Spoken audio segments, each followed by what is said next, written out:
When the dawn of Mana came, extraordinary abilities were bestowed on mankind. While the strong dominated, weaklings were suffering immensely. One of those weaklings is our hero, Lin Qiu, who awakened as a ridiculous rabbit. Lin Qiu was a runt who was on the brink of death until he unlocked a system that changed everything. He got new skills every day and was able to pay back those awful bullies who treated him like garbage. Regardless, all these things didn't happen in a day. It's a new era in Blue Star, and everyone in the city is going about their business. We see our hero shamelessly walking through the streets while being engrossed in his phone. He walks past a girl who is cosplaying as a bunny and streaming for her fans. He can't believe that someone would actually dress like that and be in public. It's just crazy. Anyway, he gets caught up in the live stream, and the viewers start to mock him for being pathetic. The bunny girl notices his presence and tells her viewers to shower her with gifts if she can bring him down. Before she can even get into it, the subscribers start giving her gifts. The bunny girl then approaches the protagonist and talks about how they both have similar bunny ears. While our hero is distracted by her alluring charms, she quickly casts a spell on him. Fear and confusion grip the protagonist as his body is lifted into the air. As he gets tossed to the ground, the bunny girl lets her viewers know that her mission is complete. After sustaining some injuries, Lin Qiu struggles to get to his feet. As if he hasn't suffered enough, he hears the honk of a vehicle, and a truck suddenly slams into him from nowhere. His body is sent flying through the air, while the driver of the truck curses him for being a disgusting creature. As our hero hurls through the air, he recalls how unfortunate his life has been. He grew up in an orphanage, and things continued to get worse once he awakened his bunny transformation. Those with stronger abilities stood at the top, and they mocked him for being a pathetic loser. Just as he crashes to the ground, the driver approaches him. Our hero lies in a pool of his own blood, and the crazy driver tells him to pay for the damages to his vehicle. With a seething rage, the guy activates his thunder abilities and zaps the protagonist, frying his brain in the process. As Lin Qiu suffers agonizing pain, he wonders if this is the end of the road for him. Suddenly, a strange being notices his will to survive. The being says that it has finally found a suitable host after millions of years. Meanwhile, our hero continues to get struck with thunder. When Lin Qiu opens his eyes, he finds himself in a very strange place. While he tries to make sense of all the text floating around, a robot speaks to him. A screen pops up in his face, and he has no idea what it is talking about. The loud voice of the robot scares our hero as it introduces itself as 9527. The robot system explains that our hero is the perfect host it has come across after searching for the past 35 million years. Lin Qiu is thrilled to know that he's still alive and proceeds to ask if he can get any of the skills he's currently looking at. After telling him not to get ahead of himself, the robot says that it can grant him one skill every day, but it'll be random. Upon hearing this, our hero's hope is shattered because he's once again left in the hands of fate. He finds out that he doesn't have enough energy to select a specific skill, and he wishes that the robot found him earlier. Not only that, but if the random skill ends up being as pathetic as him, he'll end up meeting his maker for real this time. After explaining these things, the robot asks if he's ready to awaken a skill. With no other choice, he decides to make use of his second chance at life. He accepts the conditions, and the system generates a random triple S rank skill for him. After that, the protagonist comes back to life in the spot where he was being electrocuted. While the driver is shocked to see that he's alive, Lin Qiu leaps into the air with his new skill that strengthens his legs. He lands on top of the truck, smashing the vehicle to smithereens. Angered by this, the driver rushes towards him to teach him a lesson. However, our hero strikes him down with a powerful kick and sends the guy crashing into the ground. Scared for her poor life, the bunny girl begs the protagonist to stay away from her. Our hero then enhances his fists with his skill and gets ready to send the girl to her maker. After dealing with her, he covers her up with his jacket. He then picks up her phone and sees her viewers calling him all sorts of names and warning him not to lay his filthy hands on her. He uses the opportunity to go on the live stream and tells everyone that he's the boss bunny henceforth. You'd think this guy would at least say something cool. The next day, in a classroom, a couple of girls are talking about how the protagonist showed up in the news. As they confirm that it's none other than their classmate, he walks into the class, wondering what all the fuss is about. The girls quickly gather around him and start asking if it was really him who they saw on the live stream. The protagonist then recalls how he was able to settle matters with the bunny girl and driver. For some reason, he got them to apologize. Not only that, but he also used his skills to make them praise him. Our boy must have been really desperate for that moment. After that, he accesses the system because he hasn't gotten any skill for the day. The robot skips the selection process and gives a skill known as sewing the world. Being a degenerate loser, the protagonist thinks this is finally his chance to score all the hot chicks on the block and make everyone else jealous. However, when he clicks on it, he doesn't see the desired effects he wants. The robot explains that the skill will enable him to plant all kinds of seeds, and they'll flourish under his care. So much for getting hot chicks. Thanks to getting such a useless skill, he starts cursing out the system, making others think that he has gone insane. Someone in the class then calls out to him. He turns to see that it's Li Nan, a prodigy who uses the wind element. The guy offers our hero a job and says that he can make a whole lot of money with it. Lin Q tells him to quickly spill the details so he can know if it's really worth it. At the same time, he doesn't know why this bully is suddenly being so kind to him. The dude tells him that the job is at a club that's looking for waiters, and he'll be able to fit right in with his good looks. The protagonist is short of words when he finds out that this guy is stupid enough to suggest that kind of club to him. He flips the table by saying that Li Nan must be a regular spender there, and the dude accepts without thinking about it. Seconds later, he realizes what just happened, but our hero continues to tease the guy about it. Li Nan slams the table out of anger and is ready to destroy our hero for making a fool out of him. However, the teacher comes in and warns the guy about the punishment he will face for fighting in school.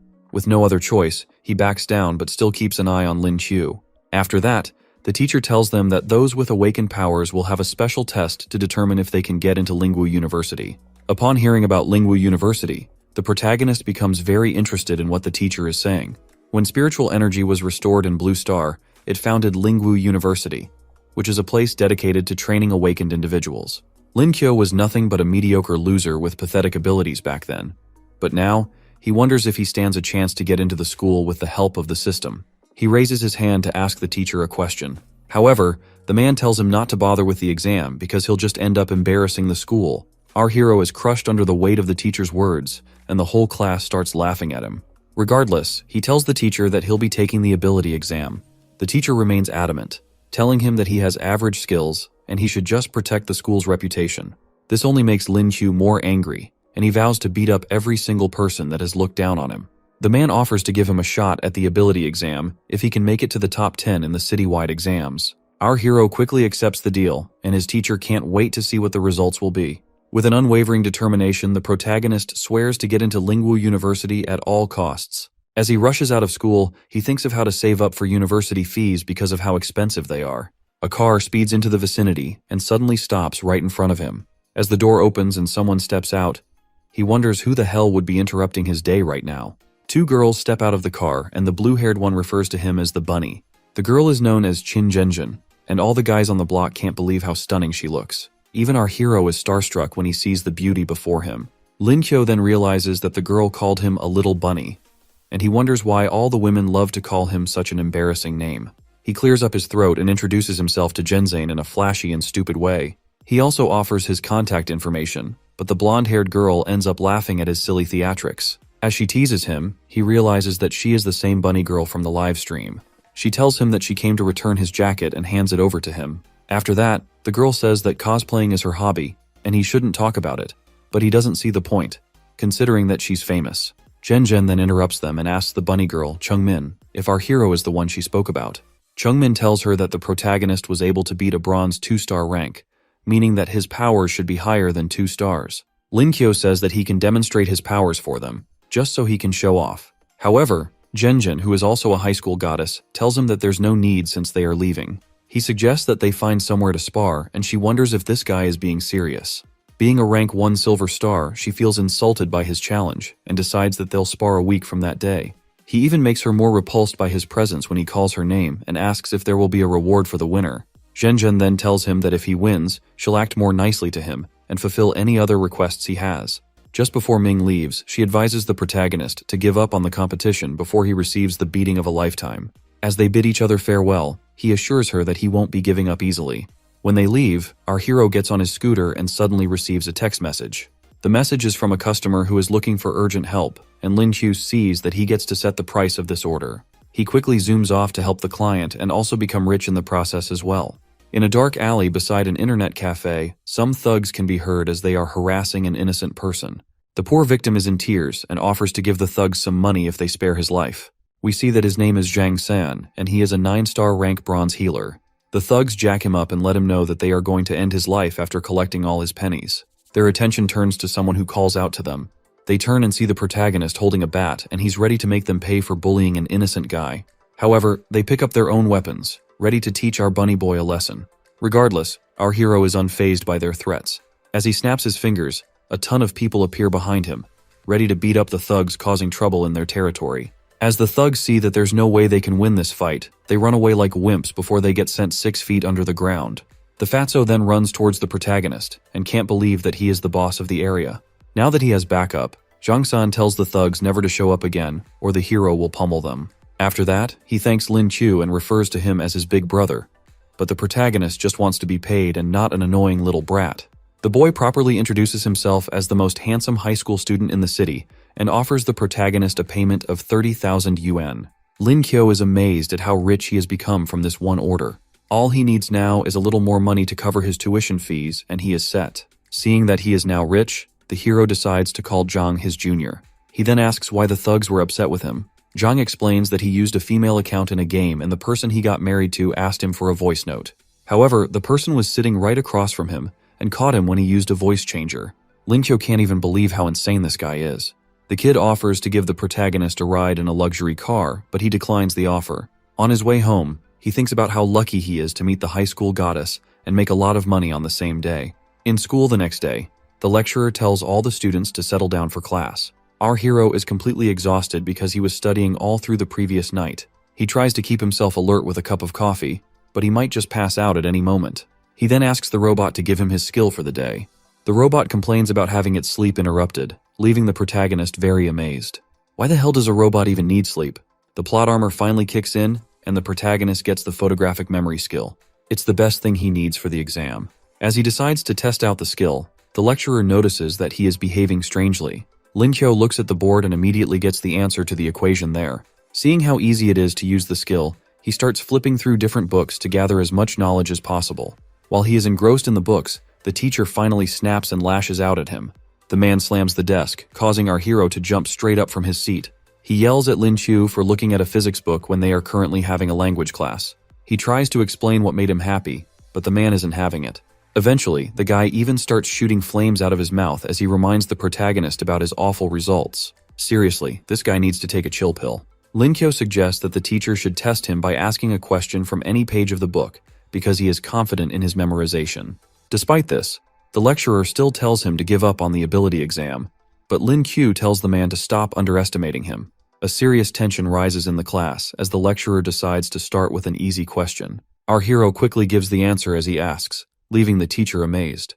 The man goes in with another question and the protagonist slams the table as he gives the answer. While the classmates are all shocked, the lecturer asks him another question and he gives the answer. However, the man starts laughing at him for getting it wrong until he realizes that the protagonist said the answer backward.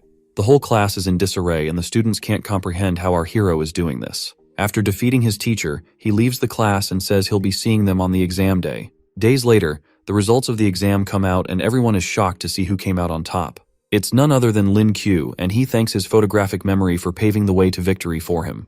While Li Nan is dying from the disbelief that he was beaten by the bunny boy, the protagonist goes on to study his opponent for the next exam. 10 days later, the ability exam venue is packed with a cheerful crowd as they wait for the event to begin. The announcer starts by inviting the representative of the 30th Military Zone and other distinguished guests. As Zhen walks into the arena, she looks very pissed off for some reason. She ends up blasting a hole in a wall, and a guy explains that it's because someone took her top spot in the final exams. We see our hero walk into the arena, and as he waves over to the goddess, she gives a very cold response. After that, she asks him what he wants in return for winning their bet, to which Lin Q responds that they can go out for a meal if she so wishes. His kind gesture shocks her, and she apologizes for ever calling him weak. The announcer suddenly shows up and implies that the 2 top scorers in the final exam are here, but Zhen reads his words the wrong way. While he talks down on the protagonist for being a brave little bunny, the hero confidently says that he'll be taking first place in this exam. The whole crowd starts laughing at him and telling him not to get ahead of himself. However, Lin Q snatches the microphone from the announcer to give the crowd a piece of his mind. He throws up the finger to them and tells them that whoever they are supporting will be unfortunate to run into him. The entire crowd gazes at him with murderous eyes, ready to make him pay for spouting such daring words, but the hero remains unfazed. The announcer snatches back the microphone and warns him to be careful of what he says before it becomes a serious problem. The other participants are also furious and can't wait to teach the hero a lesson. Despite their taunts and threats, our hero is still calm. After that, the moderator tells them that the exam will be a 1 versus 1 arena battle, and the loser will be eliminated immediately. The participants check their phones to see the numbers that they have been assigned. Some of them don't look too happy about whatever they've gotten, and they can only hope that their matchups will be easy. The total number of participants turns out to be an odd number, so there will be a bye to allow someone to quickly advance to the next round. The examiners are all praying that they'll be chosen to be the lucky person, except our hero, who doesn't look the least bit concerned. The draw starts, and everyone nervously looks as the numbers spin around the screen. It stops at the number 66, who is none other than our protagonist himself. I mean, who else could it have possibly been? Anyway, this only causes more people to hate him for being such a lucky little bunny. Rather than blame their abysmal luck, they're hating on the hero with the spotlight. With that settled, the competition proceeds to the first round, and the first participants are called up to the stage. Lin Kyo and the rest take their seats to watch and see how this first battle will unfold. As he looks at the matchups on the screen, he sees that the high school goddess is fighting in the first match. In the blink of an eye, the match is over, causing the protagonist to become quite uneasy. Jen quickly wins her match by turning her opponent into a popsicle. It's no surprise that she's so powerful, considering that she's a Silver Ice Awakener. The protagonist opens up his book and begins to study her skills in order not to lose miserably when his fight comes. 10 minutes later, the next battle that takes place is a deadly and fierce one. Both combatants are going at it with all their might, ready to destroy each other and take home the prize. On the other hand, our hero is tuckered out from watching all the flashy moves because his brain is too useless to keep going. With no other choice, he talks to the robot system and tells it to hand over his skill for the day. He also calls out the robot for being too lazy and not wanting to talk to him anymore. However, the robot says it's because he's a pathetic noob, and it can't be bothered with such a piece of garbage. After that, it grants him an S-rank physical enhancement skill. Lin Kyo is happy to finally have a useful skill, and not the trash ones he's been having. He's also glad that the system isn't as useless as he was thinking. However, the robot warns him to watch his words, or he'll never get anything good in his life again. After that, the protagonist activates his newfound skill, enhancing his muscles by a good amount. His muscles grow to a huge size and ends up ripping his shirt apart. He starts showing off and making everyone else in the stadium quite uncomfortable. After embarrassing himself, the second round of the tournament begins. A second bye is drawn, and he comes out as the lucky winner once again. On the second day of the exam, Lin Kyo still gets the lucky pass and advances to the next round with no effort. On the third day, the same thing happens, and even he is getting tired of being a lucky piece of trash. When a reporter asks how he feels about the consecutive byes, he tells the guy that he's sick of it and can't wait to get some blood on his hands. All the participants are completely fed up with him as well and are so eager to teach the weak bunny a lesson. Linan takes the microphone and calls out the protagonist for advancing in the rounds but not having a single fight yet. In order to mess up his lucky streak, the guy decides to withdraw from the tournament, which means that our hero will have to battle it out henceforth. Filled with immeasurable joy, the announcer grabs the microphone from Linan and states how the protagonist needs to be crushed in the next round.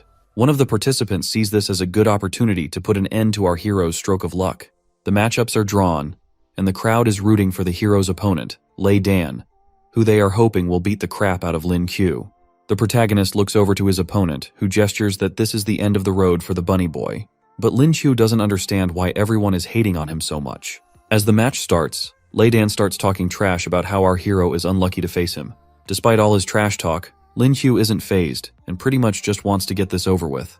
Being a bronze 8-star lightning awakener, Lei Dan activates his powers with a furious expression on his face. Straight off the bat, he shoots out a lightning bolt at the hero, but Lin Kyo easily dodges the first attack. The bolt strikes the ground, causing a huge destruction at the point of impact. Disappointed by his opponent's lame attack, the protagonist tells the guy that he has only come this far because he faced weaklings. The guy gets even more furious and starts hurling lightning blasts everywhere. Regardless, the protagonist evades every single blast with minimum effort. With no other choice, Lei Dan engulfs the entire platform in lightning, leaving our hero with nowhere to run. Our hero recalls how dangerous lightning attacks can be, considering he almost died to one. Before the attack can reach him, he leaps forward to end the battle before his opponent can pull off any other tricks. As he throws a haymaker, his foe is shocked at how fast he is. Seeing that Lin Kyo has transformed, Lei Dan feels like he will be able to endure the punch coming right at him. However, his hopes are shattered when our hero sends the fool flying into the air with a powerful punch. With that one punch, the guy gets sent out of the ring and knocked out of the competition. After that, the protagonist is declared the winner of the fight. The whole crowd goes wild with the protagonist's unbelievable first victory. Principals of top universities, Jiang Wen and Lu Zhen, are already arguing about who will get to have our hero in their universities. Meanwhile, Lin Kyo goes up against his next opponent, who is a power awakener. After watching his previous fight carefully, Lu Zhen says that the protagonist didn't use any mana, but the other principal thinks it's impossible, given how powerful our hero's punch was. He wonders just how terrifying the hero's true strength is without mana. The next match commences between Lin Qiu and another opponent known as Shen Gui. This foe is a wolf animorph, and his aura looks more menacing than all the others that our hero has faced. The protagonist becomes cautious after seeing the terrifying aura, but Shen Gui is alarmed when he sees how powerful Lin Qiu is. Before the fight can even begin, he falls to his knees and admits defeat like a loser. Just like that, our hero advances to the next round. The same thing happens with his next opponent, who also throws in the towel before they can get to fight. It repeats itself again, and he wonders why he can't just find someone decent to fight. In the blink of an eye, the protagonist advances all the way to the top 8 contestants left. Zhen, who happens to be among the contestants, stares at Lin Qiu, wondering if they'll finally have a match. Meanwhile, our hero is feeling lonely with all this winning and concludes that taking part in the ability exam was a complete waste of his time. Just then, the robot calls out to him, saying that it's on his side. It then grants him a skill for the day, which allows him to wield any type of spear he can think of. However, Lin Qiu thinks it's a useless skill because people don't really use that kind of weapon in this age. While he is whining about his skill, the high school goddess approaches him. Lin Qiu quickly sits up when he sees her and asks if she's here just for him. She then tells him that she has a few things to say. Zhen asks if he's interested in being part of a team that she's putting together to explore a bronze dungeon. The confused look on his face tells how shocked he is to hear that she actually wants to explore a bronze dungeon. During the dawn of mana, countless dungeons were created and filled with mana beasts and different kinds of treasures. These mana beasts are like a treasure jackpot. Their skins are precious, and their mana pearls help awakeners to become stronger. Lin Xiu, being a complete fool, thinks this is an opportunity to go on a date with the goddess and have her all over him. She quickly shatters that awful thought by saying that there will be 6 other people on the team. He shamelessly accepts but asks why they need other people for the dungeon exploration. This guy really is a buffoon. Zhen ignores his question and says she'll contact him when the time comes. As she leaves, he suggests that they continue talking over a cup of coffee. However, she tells him to prepare well for the fights ahead because she has no plans to go easy on him. The day of the finals arrives, and the crowd is more pumped up than ever before. Everyone is glazing the high school goddess and hoping that she destroys the protagonist. As they've all been waiting for, the match between the high school goddess and our hero is finally about to go down. As the moderator announces the matchup, Zhen points to the protagonist and swears that the first position won't escape her again. However, he doesn't really care about the first place thing and wishes that she wouldn't take this so seriously. Despite that, he advises her to give up while she can because he has no plans of holding back either. The two combatants take their stances, ready to fight for the prize of the day. As she tries to warn him about her silver-ranked ability, the hero rushes in with a punch and tells her to be careful. She easily parries his hand, causing him to lose balance. At that moment, she slips behind and slams him with a powerful kick. Lin Qiu manages to quickly get back on his feet. Thanks to his physical enhancement, he's able to survive her attacks, which are normally enough to send him to his maker. From Zhen's expression, you can tell she plans on making sure that he regrets ever fighting her. But our hero rushes towards her with an unwavering determination. The fight has only just begun, and he plans to give it his all. Lin Qiu charges in with a barrage of punches, but Zhen is able to block every single one of them. As he lets out his next attack with all his efforts, she instantly pops up behind him, leaving him puzzled. By the time our hero manages to look back, it's already too late. She strikes him with her elbow, and the protagonist falls to the ground in defeat. As he pathetically lies in defeat, the goddess tells him to give up because his fighting skills are beyond horrible. She mocks him more by reminding him that she hasn't even used her ice abilities in all of this. However, our hero manages to get back up and is looking for a way to end this fight as soon as possible. While struggling to catch his breath, an idea suddenly pops into his head. He turns to the moderator and asks for a timeout, which completely shocks everyone. The guy doesn't even give him an answer before he jumps off the fighting arena. He quickly grabs the mop stick by the side and asks if he can use it as a weapon. The guy tells him that no one has ever made such a shameless and stupid request in history. However, Zhen says it's fine and allows the hero to use the mop stick. She feels that he's looking down on her and plans to end it all this time around. Lin Qiu gets back on stage, and he wields the mop like a spear as they get ready to continue the battle. Lin Qiu's aura begins to shine brightly, thanks to his skill, and Zhen notices that there's something off about him. He blasts forward to attack, while she tries to get some distance between herself and him. As he closes in and attacks her, she manages to evade his weapon. However, his skills activate and turn him into a superior spearman. The goddess swears to kill him, and he tries to apologize for hitting her. Despite his apology, she is not having it.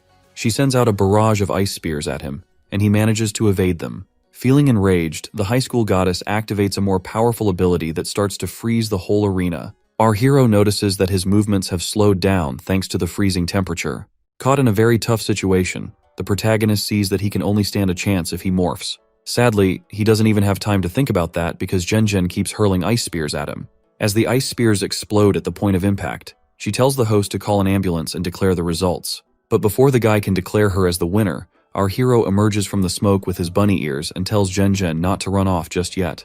He charges at her with his enhanced speed, and she quickly puts on ice gauntlets to defend herself. Lin Qiu closes in on her and manages to crack her ice armor because of his morphed state. Things are looking very grim for the high school goddess, but she refuses to take second place again. Refusing to accept defeat, Zhen begins to channel more power into her body. Suddenly, she surpasses her limits and advances to a silver 2-star rank. This worries the protagonist because his opponent is bound to get hurt at the slightest mistake. He quickly tells the judge to pause because he feels that she's cheating. The guy explains that advancing to a new rank is not cheating, and the bunny boy is nothing but an idiot. On the other hand, Zhen wonders why our hero didn't attack her while she advanced to a new level. This amuses her, but she tells him to stop messing around and continue their battle. Lin Qiu takes a defensive stance and gets ready to face her again. She warns that she is much stronger than she was earlier. While doing that, she attacks with stronger abilities. Our hero uses his spear as a pole to save himself from getting turned into a popsicle. Some ice spears still manage to pierce him, and he sees that Zhen's attacks are a lot faster and more powerful than before. He stomps his spear into the ground, but the Zhen's attacks knock him off balance, causing him to fall back to the ground. As if that's not enough, the high school goddess charges up a more powerful ice attack and sends the barrage at her foe. The protagonist tries to endure the cold attacks, but there's nothing much he can do. Despite his physical enhancement, he still doesn't have the mana to withstand such a powerful attack. With no other choice, he lunges straight at her to bring the fight to an end. Feeling amazed by his determination, Zhen admits that she underestimated him. As he closes in, she gets ready to use another ability, but he puts her in a headlock before it gets more dire for him. She ends up punching his face as she struggles to break free of his grasp. As they struggle, they both tip over and fall. Our hero quickly saves the high school goddess from falling on the hard ground. She tells him to let go because of how injured he is, but he refuses to let her go unless she admits defeat. He even threatens to bite her if she doesn't give up, further making himself look like a deranged creep. He lets her know that he has no concerns about the competition and that he just wants to win.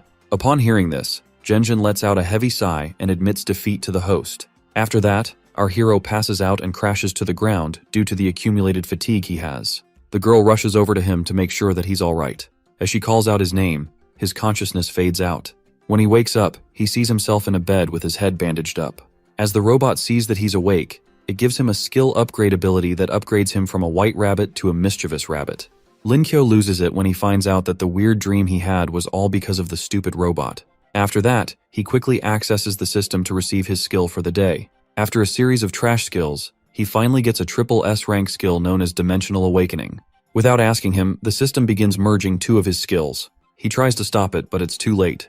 With the merge completed, he evolves into both a mischievous rabbit and a Dorabamon.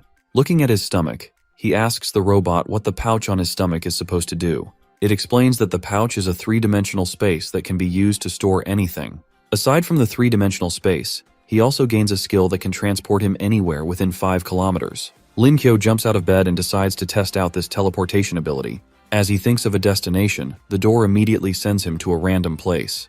As he crashes on the ground, we see that he's in the room of a strange girl. The girl quickly grabs a dagger and asks him how he got there. We see that her name is Lixu, and she's the daughter of the owner of the building. He tries to calm her down and explain himself, but she doesn't give him the chance. Our hero cries out as Lixu gives him more injuries for invading her private space. Despite his injuries, he heads over to a coffee shop the next day to meet up with Zhen. She waves over from her table where he sees her with a couple of other awakeners. As he approaches, she sees his injuries and asks if he's all right, since they are about to head out. She then introduces him to the team, starting with Chung Min and Zhang San. They both feel bad after seeing his injuries, and the healer even offers to patch him up. After that, he meets a guy known as Zhuang Cheng, who is a fire-type awakener. The guy greets the protagonist and commends him on his fight at the arena. Zhen tells the hero that there are 2 other members of their team, but they have some things to attend to. She then asks him about the acceptance from Lingwu University, and he says he has already received the letter. Feeling very nervous, the high school goddess also asks him which school he plans to go to. Being a fool, our hero thinks that she's asking because she's interested in him. He tells her that he's considering Lingwu University and asks if she wants to be in the same school as him. This time around, his flirting skills actually work because she admits that she wants to be in the same school. It's mostly because she wants to defeat him and redeem herself. After that, she moves on to more pressing matters and leaves the hero to continue fooling himself. She opens up a book and shows them the ice fox spirit, which will be their target. Due to the fact that ice foxes tend to live in packs, she can't handle it alone. She knows there might be nothing in it for them, but Chung-min tells her not to be so humble. They all see it as a good opportunity to train and be in her presence at the same time. The protagonist also says that he's lucky to be invited by the goddess for such an opportunity. Genjin lets them know that they should call her by her name and not the goddess title. With that settled, she tells them they'll be departing in 3 days and will be meeting at our hero's house. The departure day arrives, and we see our hero packing up his bags and getting ready for the adventure of a lifetime. The system grants him his skill for the day, which happens to be another trash E-rank skill. The skill lets him master all languages on Earth, and a different one allows him to use all medical techniques as well. Despite how upset he is, the robot lets him know how lucky he has been with drawing skills daily. Lin-Kyo is reminded about his pocket dimension, and the robot suggests that he toss his backpack into it. He lifts the bag and it gets absorbed into the dimension, despite its huge size. The system tells him that all the items in his room can still fit into the dimension. While he is amazed by how insane that is, he hears a car horn from his window. He looks out to see that the team has arrived, and he lets them know that he'll be down in a bit. Inside the car, Chung-min stares awkwardly at his pocket dimension. Everyone is really amazed by how useful the skill is because they've never seen anything like it before. Genjin tells him that his skill is very rare, which makes him quite overpowered. Out of curiosity, Chung-min asks for permission to touch it. Lin-Kyo stops her from doing something so weird, but she is very eager to see how it feels. After messing around, the driver tells them that they've arrived at their destination. Upon hearing this, Lin Kui gets down to take a look at the scenery. There, he gazes at a pillar of pure aura and power, and also sees some researchers at the base of it. This sight is amazing, and he can't believe this is the Lingwu he's heard so much about. It's said that no one knows when Lingwu appeared, and it is filled with all kinds of spirit beasts. Back then, portals surrounded the city, and the citizens were struck with fear. Spirit beasts can enter the realm of man, but for some reason, they rarely step into it. Regardless, humanity has to defend itself on the rare occasion when the beasts decide to step through and wreak havoc. Due to this, the state sends government staff to handle the registration of copper and silver rank Lingwu gates. The protagonist's team approaches the dungeon portal and sees some guards taking note of those who enter. Just as they are about to enter, the list gets full, so the guard tells them to go and register and come back the next day. As Genjen registers her team, the hero stares at the gate, taking note of how intense the spiritual energy is. Chung-min comes over to him and drags him off to God knows where. When he asks where they are going, she says she's taking him back to the car so she can study his pocket dimension. Unknown to them, another awakener is keeping an eye on them. The guy looks at the hero's team and assumes that they are very rich. His lackeys suggest that they look for trouble by stealing from Lin Q and his teammates. The leader's name is Yang Hu, and he's a 5-star silver rank. From the woods, he and one of his lackeys keep an eye on their prey, waiting for the right time to strike. He says that his Zhonglan group is known for harassing weaker adventurers and stealing all their wealth. As he proceeds with his team, he vows to bury the protagonist and his comrades in Lingwu. The next day, Lin Qiu and his team go into the gate to start their exploration. They step through and arrive in a green field with vast mountains surrounding the area. The group is completely speechless when they see how large the space actually is. Genjin urges them to get going because they still have some days before they reach their destination. As they proceed, she tells Chung-min to keep an eye on their surroundings in case of any looming danger. The bunny girl activates her radar system, which uses echolocation to keep track of her surroundings. With everything set, the goddess tells her team to move out. Meanwhile, the Xionglan group is close by and keeping an eye on them. The leader tells his men to stall since they are still in an open area. He plans to wait until they get into the forest, where he can easily ambush them. While the team walks through the grass plains, they come across some majestic mythical sheep. They get into a fierce fight with the beasts but easily overcome them. The protagonist tells his teammates that the sheep fur is worth some money and they should stop burning it up. After that, they search around for anything valuable, and Chung-min comes across 2 gems. Suddenly, a pack of wolves approaches them from higher ground. Genjin tells her people to prepare themselves, but they shouldn't be the first ones to attack. The wolves are known to become stronger when their comrades are injured. Our hero then brings up a suggestion to attack the leader of the wolf pack, but she tells him that the wolves are tricky and their leader won't be caught fighting among them. Seeing how difficult the situation is, our hero opens up his teleportation door to go find the pack leader himself. He tells his comrades to stay put and wait for his return. The hero appears on the other side of the portal and quickly points out the pack leader. He smashes the wolf's head with his bat, knocking the senses out of the poor creature. With their pack leader defeated, The other wolves see Lin Q as a terrifying and powerful demon. They end up running away to save themselves, and the protagonist gets praised for his skills. After that, he rips the pack leader apart to find any valuable items. To their amazement, he finds a pearl that can grant him the stealth skill. He stares intently at the pearl, wondering how to put it to its best use. He then hands it over to Shen Gui, believing that he'll be the best to use it since he's their scout. To return the favor, the guy promises to repay everyone, considering how valuable the pearl is. After that, Shen Gui absorbs the skill pearl into his body. The team is bewildered when the item suddenly vanishes in the blink of an eye. While the guy celebrates his new skill, our hero wishes he had just kept the precious pearl for himself. He then accesses the system for his daily skill and gets an S-rank enhancement skill. He recalls getting the skill before, and in that instant, his shirt gets ripped by his muscles. He curses the robot for humiliating him and tells his teammates that he'll be back after cleaning up. While changing, he finds out that his physical strength is now comparable to that of a silver 6-star power awakener. After being baffled by this, he heads back to his team camp, where they've set up a campfire. He suddenly starts laughing sheepishly, which makes the high school goddess uncomfortable. When she confronts him, he tells her not to worry about it. Suddenly, Chungmin informs Zhen about them being followed. She lets the goddess know that their pursuers are maintaining a favorable distance in order not to lose them. Zhen warns her comrades about a group that specializes in hunting others inside dungeons. Since wounds and death are normal inside a dungeon, the murderous group finds it easy to kill others and plunder their loot. She also tells them that their pursuers will most likely attack once they get into the forest. The protagonist assures her that he'll be there to protect her, but she brushes him off and tells him just to be prepared for the attack. The next day, our hero draws an E-rank taming ability. This puts off his mood because he was looking forward to an awesome skill for the day. Suddenly, he hears Zhen screaming and turns to figure out what's going on. When he heads out, he sees 2 giant serpents causing panic among his teammates. An overwhelming fear strikes him as he stares at the monstrous beast. Through his newly acquired taming skills, he sees the monster's dangerous traits. He rushes to his teammates and tells them to retreat and not fight the serpent. At that moment, the monster spits its venomous poison at them, but they are able to jump out of the way in the nick of time. Zhen then tells Dian Lei that they'll be attacking the monsters from afar in order to avoid their poison. The two of them send out a combination of lightning and ice attacks at the beasts. They manage to overwhelm the serpents with their attacks and fatally wound them. Moments later, the beasts fall to the ground in utter defeat. As our hero moves to harvest whatever resources are inside the monster, they notice a strange movement inside it. He tells his teammates to wait and keep their distance while he gets closer to whatever is moving inside the serpent. He slices open the sack, and a strange creature known as a grassland marmot jumps out of it.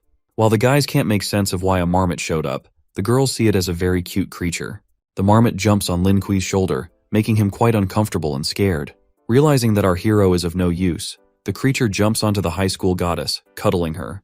The protagonist is pissed by this but continues to slice open the serpent to look for more items. In the process, he finds 2 mana pearls. The marmot shows its interest in the pearls, but our hero has no plans of handing them over. He then notices that the creature is trying to make a deal for the mana pearls, but he doesn't buy it. With no other choice, the creature snatches the pearls away. Lin Ku's comrade tries to console him, but our hero can't stop thinking about how much money he could have made. On the other hand, Zhen hears some strange noises coming from the forest. Minmin then points out a beam of light heading straight for them at a terrifying pace. The team braces themselves for battle as the threat draws closer. Suddenly, the marmot bursts out of the ground with a pearl along with its friends. The group is completely baffled when they see the numerous marmots sprouting from underground. The creature calls its friends over, and they assemble a huge pile of mana pearls for the hero. The marmot tells him that it's a sign of gratitude for the 2 pearls it took from him earlier. After that, Chungmin takes note of the total number of pearls there and the ones that have skills as well. Looking closer at them, Lin Chu sees that there are no rare or earth-type pearls, because they were probably absorbed by the marmots. The protagonist then hands over the fire-type pearls to Zhuangcheng. After that, the high school goddess tells him that he can keep all the remaining pearls for himself. She says it's a way of thanking him for helping them to kill the giant snakes easily. He shyly accepts the pearls and compliments from his teammates. While stuffing them into his pocket dimension, Zhen asks him to try and absorb one of the pearls. He then tries to absorb a pearl, despite never doing it before. A bright light radiates from the pearl as he absorbs it, and he advances to a bronze 3-star adventurer. While his comrades congratulate him, Zhen wonders if the pearl had that much mana. However, she still congratulates him after he brags about how he was training for a month. After that, she thanks the marmot for the pearls and gets ready to send it off with its friends. However, our hero still wants the creature to help him out with something. With an evil look in his eyes, he coerces the poor creature to tag along with them. Meanwhile, the Zhonglang group is still spying on the protagonist's team. The bandits are eager to attack as the team enters the forest, but their leader tells them to calm down. Yang Hu tells his lackeys to allow the hero's team to go in further since they won't have any way to escape. He'll give them the signal to attack once they let down their guard. When night falls, we see our hero close to a trench being dug by the marmot. He then gives the creature some spikes to stick into the trench. After that, he opens up a can of the cobra venom he got earlier and spills it all over the spikes. With his trap fully ready, he bids the marmots and his friends farewell. After concealing the traps, Zhenjin tells him that Chungmin wants to speak to them. The two of them head to the campfire spot to meet up with her and hear what she has to say. The bunny girl tells them that the pursuers are very close and she can hear them clearly. She figures out that the bandits plan to ambush them in the middle of the night. She also finds out that the group is known as the Feral Wolves, who are known for killing newbies at bronze dungeons. The protagonist notices how scared his teammates are, which causes him to be very worried. He quickly gets up and tells them to stop their chatter. He advises them to calm down because this won't be like facing an opponent in an arena. The slightest mistake can cost them their lives. He then heads over to Shen Gui and tells him to protect Cheng Min and Zhang San, since they're the weaklings of the group. Meanwhile, Zhen is amazed at how good the hero is at being a leader, unlike her, who immediately becomes nervous. After telling the two weaklings to keep themselves safe, Lin Qiu moves to address the high school goddess. However, he ends up flirting with her and trying to act like a savior. She laughs at him but surprisingly says that she'll be counting on him. When midnight falls, the bandit group slowly approaches the tents of our hero's team. Yang Hu tells his lackeys that it's time for them to hunt their prey. As they get closer, the leader orders his men to split up and surround the tents. With the orders given, the men quickly head out to surround their targets from all directions. Meanwhile, one of the guys feels like Yang Hu is making a deal of the whole operation. At that moment, he suddenly walks into our hero's trap and falls into the trench. The wooden spikes impale his body and give him a quick death. Before Yang Hu figures out what's going on, he sees that most of his men have fallen into the traps. As he orders them to regroup, one of the lackeys reports that 2 men are already dead. Someone else got severely injured and doesn't look like he'll make it. As the leader curses at the situation, Lin Qiu and his group emerge from their tents. Yang Hu quickly admits that the protagonist had him fooled, but he plans to end everything immediately and send them to their maker. However, our hero raises his hand in the air and snaps his finger, signaling the rest of his comrades. As the bandits look at the incoming attack from above, trails of fire and lightning strikes where they are. Zhuangcheng and Shen Gui appear and charge up their spells to attack. The bandit leader notices that they've been ambushed and tells his men to spread out, but some of them are already caught in the explosion. Meanwhile, Zhen tells our hero that she's ready. She casts an ice seal spell, causing a trail of ice to travel along the ground, straight for the bandits. The ice freezes their legs, trapping them in place with nowhere to run. While they struggle to break free, the ice and fire awakeners combine their spells to take them out. As the dust clears up, Yang Hu is informed about the death of another one of his men. With no other choice, the rest of them brace themselves to take on our hero's team. The group of silver rank bandits begins to emit a powerful and deadly aura. Upon seeing their terrifying aura, the high school goddess becomes very nervous. Upon hearing the threats from the enemy, our hero lets them know that his actions are only for self-defense. On the other hand, Zhen grows more scared when she sees the overwhelming strength of the bandits. She decides to keep their leader busy and tells Lin Qiu to deal with the last one. However, he notices how anxious she is and reminds her to remain calm because he is there to help. As she walks away shyly, she wishes him good luck in the battle.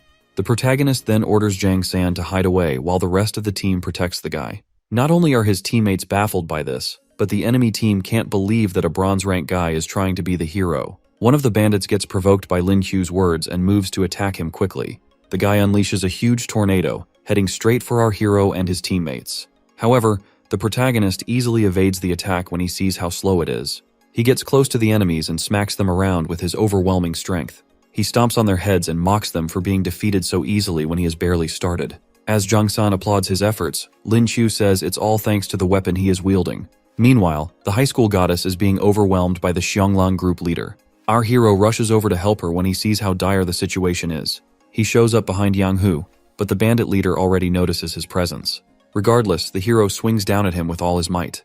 When the dust clears up, Yang Hu sees that his subordinates have been killed by the attack. After witnessing the death of his comrades, the leader accuses the protagonist of using some kind of trick to defeat them. Upon hearing this, Lin Qiu decides to show the guy what a real trick looks like and ends up scaring the guy down to his bones. The guy jumps back to get some distance between him and the hero. Filled with anger, he activates his rage skill, ready to rip our hero to shreds. He then charges forward and attacks Lin Qiu with his claws, but the protagonist is able to block the attack with his weapon. Despite showing off before, Lin Chu is struggling under the pressure of Yang Hu's overwhelming strength. The leader eventually knocks him off balance and sends him flying backward. As the protagonist slides back, he starts thinking of a way to face such a powerful opponent. Meanwhile, Yang Hu rushes at him, yelling for him not to be distracted in this fight. Lin Qiu evades the attack aimed straight at his head. He continues evading the flurry of attacks being put out by the crazy bandit leader. On the other hand, Yang Hu needs to end the fight soon before his ability runs out. Suddenly, he grows a tail and tells our hero to try and dodge his tiger's whip. He strikes down at Lin Qiu with his tail, but the protagonist manages to hold off the attack with his bat. Sadly, it doesn't last for long because Yang Hu shatters the bat and smacks him away. Seeing that he can't underestimate his opponent any longer, our hero figures it might be time to use his trump card. The protagonist activates his teleportation door and declares that the fight is over with this. The enemy becomes confused when our hero vanishes into the portal. He is even more shocked when the protagonist suddenly appears above him from another portal. However, he still sees it as a favorable condition to put an end to the protagonist. The fear in our hero's eyes grows wider as his enemy closes in on him. But at that moment, he signals to his comrades to attack. Zhen and the two guys then show up, ready to unleash their spells on the unfortunate bandit leader. At the same time, our hero vanishes into his portal again, leaving Yang Hu to a terrible fate. Just as the leader realizes what ability the protagonist is using, the magic spells strike him, causing a huge explosion. After that, Lin Qiu congratulates his team on a job well done. Meanwhile, Yang Hu lies on the floor in an utter and humiliating defeat. When Zhang San checks on the body, he confirms that the bandit leader is dead. Suddenly, a sharp pain strikes Zhen, most likely due to the strain from the battle. Lin Qiu rushes to her side and asks if she's alright. He looks at his other teammates and sees how the battle has affected them. He lets them know that their actions were only a form of self-defense because they would have been dead if they hadn't killed the bandits. Upon hearing these encouraging words, his teammates start to feel better about the situation. He then tells them to find somewhere to rest and straighten out their thoughts as well. With everyone feeling better, he leads them to a good spot that's away from the dead bodies. As they head off, Zhen has a relaxed and joyous expression on her face. When they get to a safe location, Lin Qiu tells his teammates to get some rest while he and Zhang San keep watch. He then gets his injuries healed by their support and thanks him for it. The guy says that our hero is more amazing, but Lin Qiu tells him not to be so humble because he's their best support. Suddenly, Zhen shows up and tells the guy to get some rest while she and the protagonist keep watch instead. With her alluring looks, she tells them that she wants to discuss something with our hero. Zhang San quickly heads out and leaves our hero to talk with his crush. As Zhen sits down beside Lin Qiu, he starts feeling very nervous and shy. Wondering what she wants to talk about, he looks at her, and their eyes lock on each other. He starts feeling embarrassed and kindly asks her not to stare so much. However, the high school goddess laughs at him and calls him a shameless man for his words. She then glances over at him again and admits that he looks quite handsome. However, our hero becomes very flustered because Zhen wouldn't compliment him like that on a normal day. While extending a helping hand, she lets him know that she's serious and recalls all the brave deeds he did that day. She even tells him that he acted very cool, leaving Lin Qiu even more baffled by her words. In the heat of the moment, he grabs her hand and asks if she has a boyfriend. That's quite a leap of faith he's taking. Regardless, his question ends up making her very confused and flustered. She quickly snatches her hand back and asks Lin Qiu why he's asking such a question. The protagonist tells her that he was wondering if she wanted him, considering all the compliments she just gave him. Zhen lets him know that she has high standards and will prefer someone who is better than her in all aspects. She refuses to admit defeat and says they'll find out who is the best between them in the coming exams. Feeling very confident and eager, our hero then asks her what she'll do if he beats her during the exams. He asks her to be his girlfriend if he wins, but Zhen tells him to keep wishing. While they're talking, they get interrupted by other guys who have come to take the night shift. The protagonist bids the goddess farewell, but she is too upset at him to respond. The next morning, Lin Qiu wakes up and immediately draws his skill for the day. Luckily for him, he acquires an S-rank mana enhancement skill. With this, he manages to advance by 2 levels, making him a bronze 5-star. When he asks the system to make him a silver rank, it gets pissed off at his outrageous request. After that, he heads out of his tent to meet up with the rest of his team. Zhang San, who is shocked to see him, notices that our hero's mana has gone up significantly and asks if he has already advanced. While being distracted, the healer ends up cutting himself with a knife on the table. His teammates rush to his side to make sure he's alright, and Cheng Min tends to his wounds gently. After that, he turns his attention to Lin Qiu, saying that it's weird for him to advance twice in one night. The other guys hear this and are completely taken away by such an impressive feat. As he tells them to stop teasing him, Minmin tells them to get ready to defend against an incoming attack. They look ahead and see some people running away from a huge group of mana beasts heading straight for them. Upon seeing the wild creatures, our hero becomes quite scared and nervous. Looking closer, he sees the wild monkeys about to clamp down on an innocent girl. He shields his teammates from the wild beasts momentarily, and then they start running away as the monsters charge at them. One by one, they start to get tired from running around and can't keep up the pace for much longer. Seeing that there's no use running any longer, Shengui stops and decides that they should fight the monkeys. The wild beasts quickly close in on them, leaving the team with no other choice than to fight. As the protagonist cracks a stick to use as a weapon, Zhenjin tells him to kill her if they lose. Chungmin would also rather die if it gets bad, but our hero assures the girls that he'll protect them no matter what. He charges forward to stall the monsters so that the girls can charge up their strongest spells. As soon as he gets in the midst of the monkeys, they quickly set their sights on him. However, he smacks them around with his brute strength. Despite beating up a lot of them, more of the monkeys continue charging towards him. The situation gets worse as Zhenjin notices more beasts charging towards them. A monkey pops out of nowhere and reaches for her, but a huge blast suddenly goes off. She suddenly sees the protagonist holding off the monkey that nearly had her some seconds ago. Lin Kyo smacks the hell out of the beast and kills it. Unknown to him, another beast sneaks up on him from behind. While the hero's guard is down, the monkey slashes his shoulder, leaving him wounded. Zhenjin then tells him to step aside because their spells are ready. As he gives them space, the girls release very devastating spells at the monkeys. The impact causes a huge explosion that shakes the very foundations of the forest. With that, the ravenous monsters are easily defeated, but Minmin senses another wave of mana beasts coming at them. As the dust clears up, they see another set of monkeys being led by a huge golden gorilla, who they assume is the leader. With their resources and stamina completely drained, the team finds themselves in a dire situation. Chungmin starts crying and saying that she doesn't want to die like this. Zhang-san is moved by the girl's tears and decides to do whatever it takes to save her. He brings out his phone and suddenly starts typing something. He then yells for someone known as Zhao Si to reveal himself as he clicks the send button. Out of nowhere, a man suddenly appears on the battlefield and refers to the healer as his master. Zhao Si faces our hero's team with a cigarette in his hand as they wonder just who exactly he is. It is revealed that the guy is a gold rank awakener with an ape anamorph ability. His master then calls him out for stealing the cigarette and orders him to defeat the monsters quickly. The guy takes off his jacket and activates his ability, releasing a deadly aura in the process. When Zhang-san's teammates ask about the guy, he tells them that Zhao Si is his family's manager. With his ape ability, Zhao Si charges forward to defeat the monsters that threaten his master. As Zhao Si closes in on the apes, the ape leader tells the runts to stand back while he deals with the awakener. The beast charges straight at the awakener and attacks, but the guy easily grabs the ape's arm. He then slams it all over the ground, leaving the weaker apes completely terrified and hopeless. After that, Zhao Si tosses their leader into the midst, where he lies on the floor in utter defeat. As if they haven't suffered enough, the guy's menacing shadow stands over them like a merciless god. He lets out a terrifying roar, causing the weak apes to flee for their lives. As the monsters run away, our hero admits that gold rank awakeners are quite scary. With his job done, Zhao Si informs his master that he'll be leaving.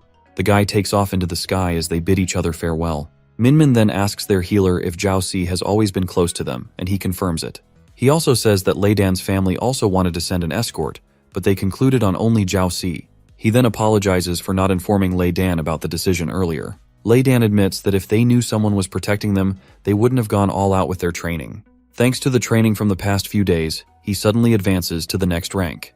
Not only him, but Minmin also advances as well. Seeing the situation, our hero wonders if he can also advance his rank as well. He pulls out an orb and begins to meditate deeply on his mana. In the process, he starts to feel something warm flowing through him. Lin Kyo ends up just embarrassing himself while his teammates stare in utter disbelief. He gets in a sad mood after not being able to advance like the rest of his comrades. The system even calls him out for wanting to advance again, but he feels like the only weakling in his team.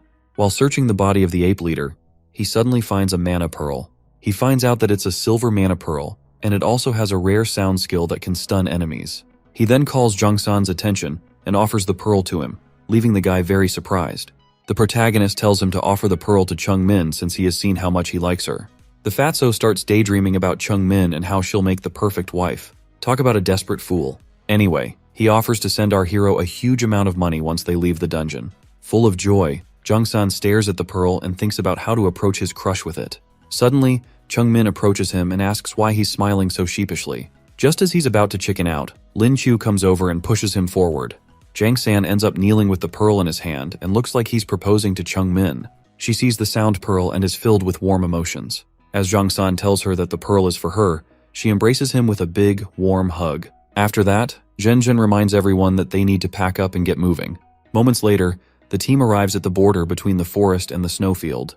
The high school goddess suggests that they rest there for the night before going into the snowy mountains. As they set up their tents, the protagonist notices that Zhenjin is freezing due to the cold. He takes off his jacket and offers it to her with some slick riz skills. She gladly accepts the jacket with a cheerful smile on her face. Unknown to them, a deadly snow bear is lurking around the area, looking for its next prey. The next day, our hero steps out of his tent as Jong-san tells them that breakfast is ready. As Lin Q nibbles on bread, he draws his skill for the day. Sadly, it's an E-rank skill, and he curses the robot for being so useless. With his day off to a bad start, he tells the healer to pass him some honey in order to lift his mood. Suddenly, the snow bear shows up and snatches the honey jar from Jang-san. The two guys are scared to their bones when the monster lets out a loud roar. Chung-min quickly shows up and activates her new ability to stun the beast. Her other comrades also show up in time, and together they beat up the terrifying bear. Moments later, we see the bear lying on the ground with its senses completely knocked out. Zhenjin compliments Chung-min on her awesome stun ability. As she informs them that they'll be reaching their destination that day, our hero gets ready to harvest the goods from the monster. Zhenjin lets him know that they need to get going, and he tells her that he's almost finished. Lin Kyo then decides to stuff the bear into his pocket dimension, making the goddess think that he has lost his mind. However, he tells her that it's not heavy for him at all. 3 hours later, the team finds themselves close to the fox den. With her echolocation, Chung-min senses the number of monsters nearby and tells her teammates to remain cautious. Something suddenly moves around them, and they turn to find out what it is. A cute baby fox then reveals itself, which makes the girls completely fall in love with the fluffy creature. The protagonist sees that the fox is easy to tame, but when its kin is harmed, it pursues its target endlessly. Considering that Zhenjin wants the creature's skill pearl, he is worried about her fondness for the creature. He calls her attention and tells her that dealing with the creature won't be so difficult. However, she doesn't seem too happy to bring harm to the cute fox. Regardless, our hero asks if she needs help with it. Zhenjin looks down at the innocent little fox in her arms and decides it's better to let the creature go. She feels she'll be just as bad as the previous assailants if she kills the fox. Being able to meet such a gentle mana-beast is enough for her. Her comrades are all happy with her decision and expect nothing less from her. As she signals her comrades to leave, the protagonist quickly stops them. They suddenly see 2 large foxes approaching them. The creatures let out a loud and ferocious roar. The protagonist assumes that the monsters must be angry because they think that the humans took their child. However, the little fox walks up to its parents and calms them down by explaining the situation. The giant fox then gives the hero's team a gentle smile. Lin Kyo and his comrades are glad that the situation didn't get worse than it was. Thanks to his E-rank skills relating to animals, the protagonist approaches the foxes to see if he can get a skill pearl from them. He offers to give the fox something else in exchange for any mana pearls it may have. He finds out that the foxes have a mana pearl and will give it to him if he helps them defeat their natural enemy. How is this guy even talking with them? He swears to defeat any creature that would bring harm to such cute foxes. And the foxes tell him that it's the Snow Peak bear. The team is shocked to hear that it's the same bear that they defeated earlier. The protagonist opens up his pocket dimension and tosses out the dead bear, leaving the foxes baffled. In return, the snow foxes give him 2 mana pearls for defeating their enemy. Lin Kyo offers one of the pearls to the love of his life, who needs 1 skill. The rest of the team is eager for her to absorb the pearl and show off her new skill. Even the protagonist can't wait to see what this new skill will be. Zhenjin holds out the pearl and begins to absorb it. As she does so, she conjures up an ice bow and tells everyone to watch her. She shoots out a very powerful ice arrow, and the shockwave nearly blows the hero off his feet. The arrow travels quickly, destroying every single obstacle in its path. After seeing such an impressive feat, Lei Dan loses all hope of ever surpassing the high school goddess. After Lin Qiu congratulates Zhenjin on her awesome skill, Chung-min tells everyone to wait so they can take a picture together. Jang San then heads over to the foxes to ask them to be used as a phone stand. He sets the timer and hands over the phone to the fox. Chung-min then calls him over, and the group gets together for a nice team photo. 3 days later, our hero is looking through the photo with so much joy. He suddenly starts getting notifications about money being sent from his teammates. Thanks to his expedition, he's now a millionaire. All that's left is to become number 1 on the upcoming exams, and he'll fit the role of a partner for Zhenjin, or so he thinks. The system butts in and tells him to stop daydreaming because Zhenjin will never consider a loser like him. However, he brags about how he's been studying every day and has advanced to a bronze 8-star awakener, but Pinocchio has nothing on this silly liar. After that, he draws his skill for the day and gets an A-rank zoom skill. He feels the skill will be useless for his exams, but will be more useful in his stupid plans. A month later, the day of the result announcements finally arrives. Our hero is with some of his team members at a cyber cafe where they are checking the results. Chung-min states how confident she is of being in the top 10, and Jong-san backs her up. On the other hand, Jen takes the mouse from our hero as the announcement time arrives. A boiling rage fills her up when she sees the results. She then asks Lin Chu how he was able to get such a result. The protagonist looks closer at the screen and sees that he got full marks for every subject. Jong-san can't believe how inhuman Lin Kyo is, and the hero starts feeling very proud. He then heads over to see Jen's result, but she tells him to forget it and immediately admits that our hero has defeated her. The other guys can't believe how easily the goddess admitted defeat. After that, the hero starts showing off his riches and asks her when he can ask her parents for her hand in marriage. Jen quickly calls him out for being a shameless idiot. He ends up pissing her off and getting his heart crushed, but Jang-san tries to cheer him up. Later on, Jang-san says they'll be meeting in 2 weeks to travel to M City together. The day before the departure, our hero does the last bit of packing up his luggage. He starts wondering if he'll ever return to this room where he's lived for the past 2 years. The system is shocked to see how sentimental he is, but he just tells the robot to give him his skill for the day. After doing the draw, the system gives him a mana enhancement skill again. As Lin Qiu recalls that he can increase his mana with this skill, the system immediately starts applying the ability. He tells it to stop because he feels he will soon advance to the next rank, so he doesn't see the need to use the enhancement now. The protagonist then starts meditating to try and advance his rank again. He adds a silver mana pearl to the items he's using and successfully advances to the bronze 9-star rank. With a successful advancement, he tells the system to go ahead with the mana enhancement. After using the skill, he easily advances to the silver 1-star rank, making him even stronger. With this, he gains a skill that allows him to pull or control items from afar. He decides to try it out to see just how awesome the ability is. With his sights on his backpack, he tries to bring the bag close to himself. Sadly, he ends up running out of mana and the bag barely moves an inch. The robot laughs at him and says that he's lucky that the bag even moved a bit. It will take a lot of training for him to master it, but our hero refuses to back down and continues trying to move the bag. The next day, his landlord's daughter sees his room door open, but she doesn't find him inside. She reads the letter he left behind on the table, telling her about his departure to go and study in Magic City. She then opens the envelope beside the letter and sees a ton of money in it. Lixu wonders how the protagonist was able to acquire so much money and hopes he didn't commit a crime. Meanwhile, our hero is already on a train with his friends, and Jen is worried that he might catch a cold. When he gets a call, he picks up the phone, only to hear Lixu screaming in his ear like a banshee and asking if he did something wrong. He tells her that it's all right and that he earned all the money legally. After that, she tells him to study hard and improve his foundation with hard work. Lixu also tells him to introduce her to his girlfriend if he ever manages to get one.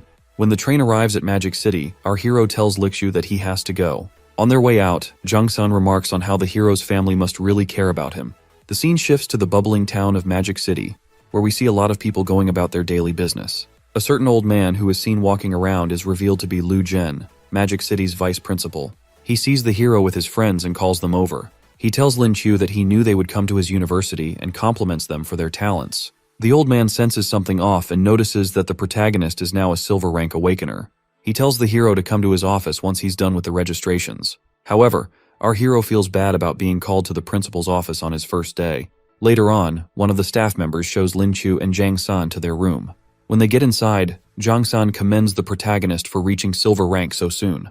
The guy hopes that our hero's luck will rub off on him and he'll be able to grow at a fast rate too. Before heading to the principal's office, Lin Qiu accesses the system for his daily skill. He draws the physical enhancement skill once again and immediately applies it. After that, the system shows him that his current strength is akin to that of a gold 2-star power awakener. With this, the robot also informs him that future physical enhancements will come with an SS rank upgrade. Jang-san then reminds him to head over to the principal's office, and our hero quickly steps out. Lin Qiu arrives in the office and is told to take a seat by the vice principal. Lu Chen wants to ask him a few questions and starts by explaining the classification of ranks. He lists them from the lowest rank, bronze, to the highest, exalt rank, and then asks about the hero being an animorph. After confirming that Lin Qiu is a rabbit animorph, the old man wonders if Lady Luck visited the protagonist. Our hero tries to play it off, but he's nervous that the old man might know about his daily skill system. However, the old man continues to question how he was able to reach the silver rank so quickly. As Lin Qiu laughs it off, he tries to make up something to tell the vice principal. He tells the old man that he used mana pearls, but Lu Zhen still doesn't believe him. When asked about his number of skills, the hero says that he has 7, making the old man even more suspicious of him. Considering how influential he is, Lujin believes that the protagonist might not truly be a rabbit. However, our hero explains that he gained spatial abilities after evolving. Upon hearing this, Lujin is completely baffled. He didn't think that animorphs could evolve into other ability types. Linkyo then reveals his luggage from his pocket dimension, proving that his skills are actually true. After inspecting the luggage, the old man tells him that he has definitely come to the right university. He says it's because the principal, Ouyang is the only known true Valiance Awakener in the country. The protagonist gets really excited when he hears that the principal is also a spatial awakener, but he isn't at the school at the time. After that, Lujin asks if any others know about our hero's evolution, to which Lin Q responds that it's just his friends. The old man then tells him to make sure that his friends keep this a secret. Suddenly, the vice principal tells Lin Q to punch with all his strength. After seeing how good his physique is, the old man wants to test out his strength. Our hero charges up all the strength he can muster and lands the most powerful punch on the man. As the dust clears, he asks the old man if he's alright. Meanwhile, Lujin is nervously sweating with his feet planted firmly on the ground. After confirming that his physique is at the gold rank, the vice principal threatens to take the repair money out of Lin Q's scholarship.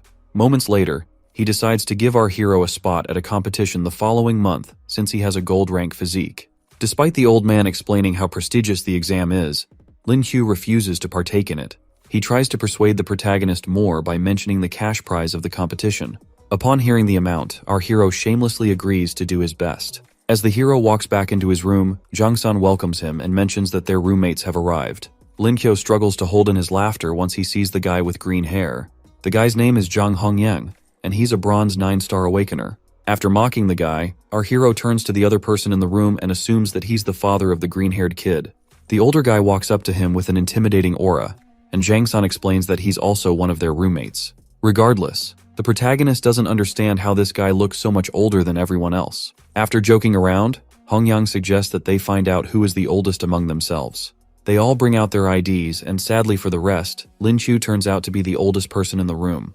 Hongyang is beyond pissed off when he sees this, and decides that the rest should refer to him as number 2. Someone passes by their room and informs them that the counselor has asked them to gather in a class. They all head out together and arrive in the classroom. As they approach the seats, the other students are shocked to see something. The old roommate quickly explains that he's also a student, but the others have already gotten the wrong impression of his looks. A lady walks up behind the protagonist and tells them to take their seats. Her name is Han Junning, and she's an 8-star Platinum Awakener. She introduces herself as the counselor to the class and tells the students to come meet her for any help. After that, she says the reason for the gathering is for them to select a class representative and introduce themselves. She gives an example by introducing herself as a 9-tailed fox animorph and stating what she likes. After that, she tells the students to start with the introductions and picks Jung-san to go first. The guy introduces himself normally and lets everyone know that he likes Chung-min. After Junning laughs off his direct approach, our hero introduces himself next. The counselor then tells the class to take a good look at the rabbit animorph who got a perfect score on the exams. Some students start gossiping about him, wondering if he got into the university with just his exam scores. However, the protagonist decides to ignore all the bad talk about him. When the students are done introducing themselves, they move on to selecting a class representative. Junning explains how all of them are special and says that she has selected 4 silver rank students to be candidates. They are Zhenzhen, Linqiu, Ouyangqian, and Sima Yan. She calls them out and gives each person 2 minutes to speak and try to win the votes of their colleagues. Sima Yan, who's an eagle animorph, decides to speak first. He introduces himself first with the usual formalities. Then he tells them that he's been a class representative since his elementary school days, and kindly asks for their votes. However, some people aren't impressed by his speech. The protagonist goes next, but he doesn't look very enthusiastic about it. He outrightly tells everyone he doesn't want the position and persuades them to vote for Zhenzhen instead.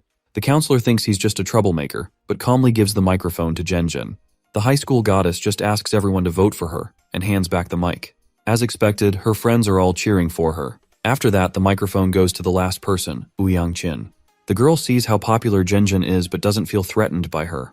As she walks to the center of the stage, all the guys can't help but stare at her. She introduces herself with her charming looks and kindly asks everyone to give her all their votes. As the whole crowd goes wild, our hero sees that Qian and Zhenzhen are complete opposites. Later on, the counselor finishes counting the votes and is quite surprised at the results. She teases the students for a bit before announcing Zhenzhen as the winner. Qian comes in second place as the vice representative, which makes her ready to kill anyone who didn't vote for her.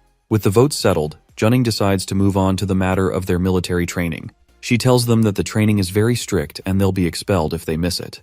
Their instructors are soldiers from the Vermilion Bird Squad with real battle experience. The protagonist then asks if the Vermilion Bird Squad is supposed to be famous, which leaves Sima Yan shocked. Qian explains that the squad is the only aerial squad in the country. At the same time, she's thinking of how to get close to our hero after seeing his good looks. She starts telling him about other squads while trying to get close to him, but the protagonist is lost in deep thoughts. Considering he has skills relating to mana beasts, he feels he can get a mount as well. When the training day comes, the students gather on the training grounds. There, Chungmin is talking with Zhang San about how he has lost some weight. The protagonist is jealous of them and wishes he could be in the same situation with his crush. Suddenly, they notice feathers falling from the sky. A large eagle approaches them, and on top they see an awakener ordering it to descend. As the bird reaches the ground, the guy gets off and signals the start of the training session. The guy introduces himself as Lin Chong, the chief instructor for their training. He quickly lets them know that they're all a bunch of spoiled brats who don't know the cruelty of the world. Despite that, he tells them that the instructors behind him will begin training all of them like soldiers. One of the instructors walks up to the protagonist and introduces himself as Qin Ming. Our hero goes ahead to make fun of both the guy's name and the chief instructor's name. Seeing how full of energy the students are, Qin Ming decides to teach them a lesson with the first task. He tells them to start by running 10 laps around the field, and no one is allowed to use mana. This quickly wipes the smile off their faces because they can't believe how brutal this first task is. The students quickly get on the field and start running while their instructor watches over them. As he expects, some students start falling off after running just 5 laps. He takes note of how everyone is doing, but the protagonist seems to pique his interest after seeing how relaxed he is. Qin Ming doesn't understand how Lin Qiu is staying ahead of the group despite being a useless anamorph. Even Zhenjin and Qian are getting pretty exhausted already. Our hero is worried that his crush can't really keep up for much longer. He decides to fall back and lend her a helping hand around the tracks. However, Zhenjin refuses his offer and tells him to go ahead. On the other hand, Qian seizes the opportunity to get close to the protagonist. Still, our hero isn't interested in her, and Zhenjin seems ready to send the girl to the afterlife. Lin Qiu continues running and tells Zhenjin to let him know if she needs any help. By the 9th lap, Sima Yan looks like he's about to drop, but his pride won't let him lose to our hero. Despite the fact that Yan uses all his strength to stay ahead, our hero plays it safe in order not to show off his skills. Lin Qiu then notices that his fitness level is a lot higher than his fellow students. On the other hand, Yan feels insulted by the protagonist, who isn't even stressing himself to keep up. As they get closer to the finish line, the guy is determined not to lose. He bursts forward with all his strength, leaving the protagonist quite confused. The hero is only concerned about taking second place, so he doesn't understand why Sima Yan is trying so hard to win. He tries his best to remain close behind him, but Yan isn't having it. The guy bursts forward with all his strength but sadly doesn't see a rock in the way. He trips and falls, causing our hero to take first place. As the guy lies in defeat, he wonders why he did all that just to come in second place. The instructor congratulates Lin Qiu and remarks that the 10 laps didn't seem difficult for him. The protagonist panics and starts pretending that his whole body aches, but he does an awful job at it. Qin Ming decides to keep an eye on him, which leaves our hero with little room to keep a low profile. Our boy puts all the blame on Yan and calls him a pathetic loser. On the other hand, Yan says the only reason he lost is because he tripped. He still hasn't realized that our hero was holding back. When the hero calls him a trash loser, Yan reminds him that rabbits are nothing but food for eagles.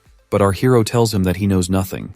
As the remaining students finish up their laps, the instructor gathers everyone.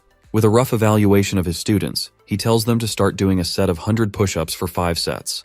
When the students hear this, they start to think their instructor is nothing but a cruel demon. Qin Ming tells them to start immediately and to keep count so that he can hear them.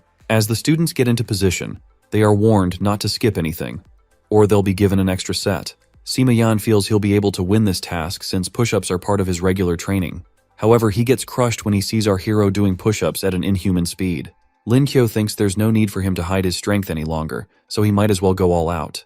The instructor sees how impressive our boy is and decides to keep a closer eye on him. The students are completely exhausted when they finally finish their sets. They all complain about their instructor being a demon, and how they can barely move after that intense session. Qin Ming gives his students 2 hours to rest before they move on to their afternoon session. Seeing how depressed they are, he decides to give them a chance. He'll reduce his power to their level, and if someone can beat him, the person gets to skip training for the month. Sima Yan then asks the instructor if he's positive about restraining his power level. When the man confirms it, Yan accepts the challenge. The protagonist asks if they're allowed to use weapons, and the instructor agrees. When he mentions that he wants to use a killer weapon, the instructor reminds him that guns are not allowed. Our boy might just be crazy enough to pull a stunt like that. However, he lets the man know that he plans to use a spear. After that, they leave to run later for the challenge. Meanwhile, in the observation room, the vice principal tells Lin Chong that our hero is a promising student currently. After hearing about how he fought the old man, the chief instructor becomes more interested in seeing Lin Chu for himself. After that, he guarantees the old man that he will complete the mission given to him. When Lu Jin tells him to get his scar healed, the chief instructor says that he won't until he pays back the culprit. The scar is a reminder of the pain he experienced at that time. The old man is worried about him and hopes that he finds the culprit soon enough. On his way out, Lin Chong tells the vice principal that he has found some clues and it won't be long before he exacts his revenge. When the time for the afternoon session comes, we see our hero searching for something. When Jung-sun approaches and asks what he's doing, Lin Chu says that he's looking for an appropriate weapon. The hero recalls that he broke the last weapon that was given to him. Suddenly, Zhaoxi appears out of nowhere with a weapon in his hand. The guy hands the spear to the protagonist and tells him to use it. After seeing how awesome the weapon is, he thanks Jang-san for the gift. His friend as well is glad that he likes the spear. They head back to the training grounds where their instructor is about to take on the first challenger. Sima Yan walks up to the instructor as the first challenger. He states that he is an eagle animorph and wishes his foe a good fight. Qinming recalls sparring with these types of animorphs and asks his opponent to transform before they start the fight. Yan quickly activates his ability, morphing his hands into majestic wings. From there, he takes to the skies and comes hurling down with a powerful slash attack. Meanwhile, the protagonist thinks the guy looks so cool while being able to fly and attack. The instructor hardens his body with metal and blocks the guy's attack. Feeling frustrated, Yan tries a different attack, but it still gets blocked by the instructor. On the other hand, our hero sees that the instructor's confidence comes from his rare metallic defensive abilities. As the dust clears, the Eagle Boy sees that his foe is completely unharmed. Qinming sees that the guy is almost out of mana and asks if he'll admit defeat. With no other choice, Sima Yan sadly admits defeat. When the instructor calls for the next challenger, Chen walks up to take him on. Qinming takes his stance and signals for the fight to begin. The girl shoots out a fireball, but the instructor is confused as to why the attack is slow and less powerful. He then decides to rush forward to take the offensive approach. He walks right into the girl's trap, and Chen starts hurling a barrage of fireballs at him. The instructor is caught off guard but still manages to put up his defenses, protecting himself. On the other hand, the girl charges up another spell and unleashes a huge fire tornado, nearly turning the instructor into a barbecue. As the raging fires keep coming towards him, the instructor puts up a defensive barrier, but he can't endure the flames for long. Qian continues to put the pressure on him regardless. With no other choice, she admits defeat after exhausting her mana. Meanwhile, Qinming acknowledges the girl and her overwhelming strength. Next up, Zhenjin approaches the instructor to take him on. She asks if he needs to rest before they start, but he lets her know that he has enough mana reserves. On the instructor's signal to begin, Zhenjin conjures an ice arrow and fires it at him. The man manages to block the attack, but he sees more ice projectiles heading toward him. He is quickly overwhelmed by the projectiles and sees no other way out than to turn his whole body into metal. Whenever he tries to get close to his foe, she fires the frost arrow at him, making things very difficult. Meanwhile, our hero is praising his crush for being so astounding. Eventually, Zhenjin admits defeat because she exhausted her mana, causing the instructor to survive by a thin thread. When the man asks for any more challengers, the protagonist raises his hand to take the stage. Lin Kyo asks the instructor if he needs to rest, considering how exhausting his last battle was. However, the man tells him that it's alright because he can recover swiftly. The chief instructor shows up and tells Qinmeng to rest and give it his all. The man asks Lin Chong if he's sure, and the chief instructor assures him of it. Meanwhile, the other students seem concerned about this match because they know their instructor has been holding back. While the guy gets some rest, the chief instructor heads over to the protagonist. Lin Chong confirms that the vice principal told him everything about the hero. However, he is surprised when our boy mentions his spatial abilities. Lin Q tries to play it off, but the chief instructor feels his skills might be helpful to him. Lin Chong then tells the hero to beat up the instructor really well. He tells them that the loser of their match will have to do 500 push-ups, but this doesn't faze Qinming. On the other hand, our hero's plans of keeping a low profile are completely ruined because he has to go all out right now. As the instructor powers up, he tells the protagonist to go ahead and morph. However, the hero tells the man that he doesn't need to, which leaves the instructor confused. The instructor feels he's being looked down on because it doesn't make sense for an animorph to be fine without morphing. He then starts the battle by launching his spear at our hero. Our hero is unfazed by the instructor's attacks because he sees that the man has no true skills with a spear. He easily defends against the attacks, but he still needs to find a suitable opening to land his own attack. As they clash, he breaks the instructor's spear and sends him flying away. The man crashes to the ground and lies there in defeat while the other students stare in amazement. Lin Chong sees that the principal was right about our hero's strength. Zhenjin also notices that he has gotten to a level of strength that she may not be able to pass. Regardless, she cheers him on while being glad in the fact that she has him as a friend. The other students start cheering him on as well, but our hero starts to feel disgusted by what's happening. While he faces his fans, the instructor gets back up to his feet. Qinming then conjures a set of daggers and says that these are the weapons he's comfortable with. But the protagonist just goes ahead to mock his skills with the spear, making the man look like a fool. On the other hand, Lin Chong sees that the instructor is becoming serious and highlights that the spear and dagger both have their ups and downs. He ponders how the fighters are now wielding weapons that excel in opposite styles of combat. As our hero continues his battle, he takes note of the good side of being a Gold Awakener. The instructor then notices that his foe is distracted and charges in. The protagonist sees this and quickly splits his spear, allowing him to block the attack. While the instructor is caught off guard, the hero prepares to strike him down. Qinming quickly defends himself and tries his best not to humiliate himself as well. Regardless, the protagonist's attack sends him flying through the air, leaving the audience completely baffled. The instructor manages to stick his landing and sees that our hero's strength is on the same level as his. Meanwhile, our hero finds the fight exhausting and can't wait to get it over with. The two of them somehow read each other's minds, and the hero asks if they should end their match as a draw. They agree on it, and the protagonist thanks the instructor for holding back all along. However, Qinming still gives our hero the victory and allows him to skip the training. Upon hearing this, Lin Chu gets really excited and decides to take some time off. On the other hand, his classmates can't deny how amazing and impressive he is. Qinming reminds the other students to continue with their training, which completely ruins their mood. As he drags off Jiangsan, our hero wishes his roommate all the best. Lin Chong then walks up to the protagonist, who wonders what the chief instructor wants. The dude then asks him to go on a walk together. When he confirms that it's just the two of them, our hero starts thinking of stupid things. However, the guy says that he was planning to take the protagonist on a flight. When our hero mentions the guy's eagle, Lin Chong is shocked that he knows about mana beasts. Lin Qiu then tells him that he learned about mana beasts from someone called Mei Jiren. Lin Chong's eagle lands close to them, and they get ready to take a ride. Looking at the majestic eagle, Lin Chong asks the protagonist what he thinks about them, and Lin Qiu tells the guy to correct him if he is wrong. Our hero starts to narrate how the beasts grew up in the army and how they hatched, leaving the chief instructor shocked. He suddenly tells the guy that the storm eagles are a waste in their hands. Lin Chong feels insulted by these words and wonders why he would say that. The hero then says that there's a problem with the way the eagles are bred. He mentions that the ones that are bred are inferior to those found in dungeons. While the chief instructor remains shocked, the protagonist also mentions how the bred storm eagles have a shorter lifespan than the ones found in dungeons. Completely taken aback by the hero's observation skills, the chief instructor asks how he knows all this. Lin Qiu says it's all thanks to Mei Jiren, but in actuality, it's thanks to the feeding skill he got earlier. When he confirms that he can solve these breeding issues, Lin Chong decides to take him along. The protagonist is worried about his classes, but the chief instructor assures him that the vice principal will be notified. Lin Chong then calls the old man and asks for permission to take our hero for a few days. After that, the chief instructor tells our boy that he can't refuse, or else he'll be marked absent and expelled. With no other choice, he gets on the eagle with the guy. His sad expression changes when he sees that they're flying, and he starts screaming for help. Sadly, no one hears the loser screaming. Moments later, they arrive above the Vermilion Bird Squad's secret base. As they get off the eagle, the protagonist marvels at how amazing the base looks. The chief of staff, Zhen Yu-young, approaches them and asks why the chief instructor is back so soon.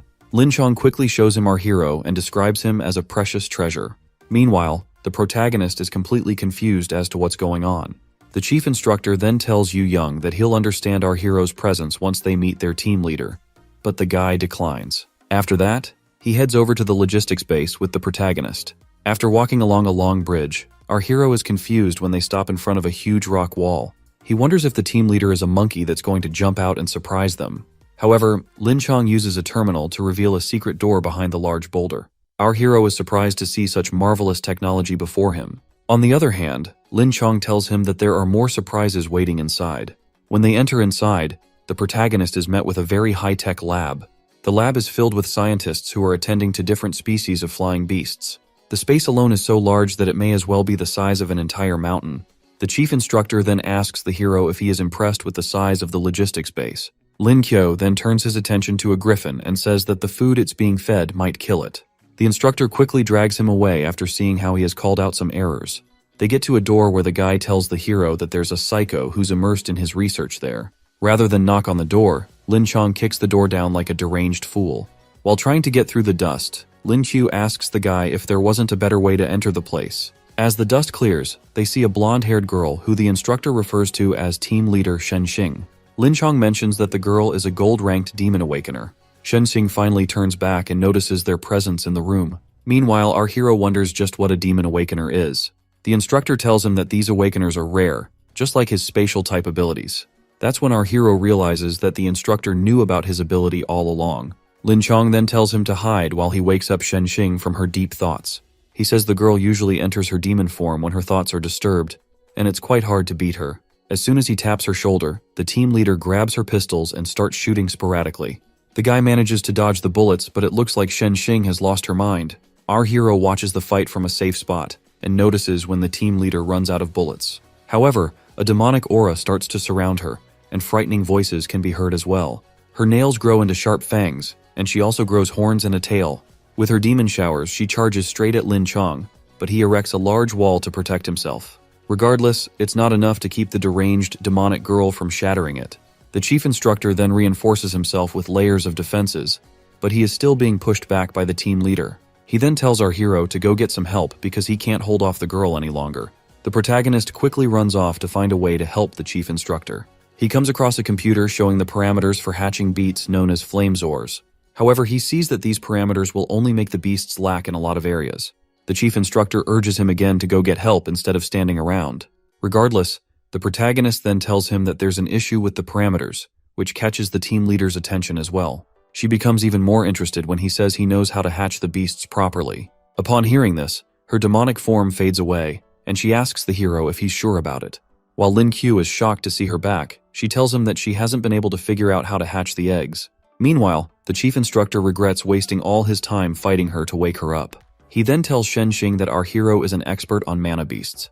However, she sees the hero as a little kid and underestimates his skills. When our hero hears this, he becomes very upset about being looked down on. He then places a notepad on the table and begins to tell the team leader why the parameters for the flamezors are wrong. He explains why the beasts need very high temperatures for the eggs to hatch. Also, the eggs need mana pearls around them to help with the process. He even calls Shen Xing out for attempting to suffocate the creatures.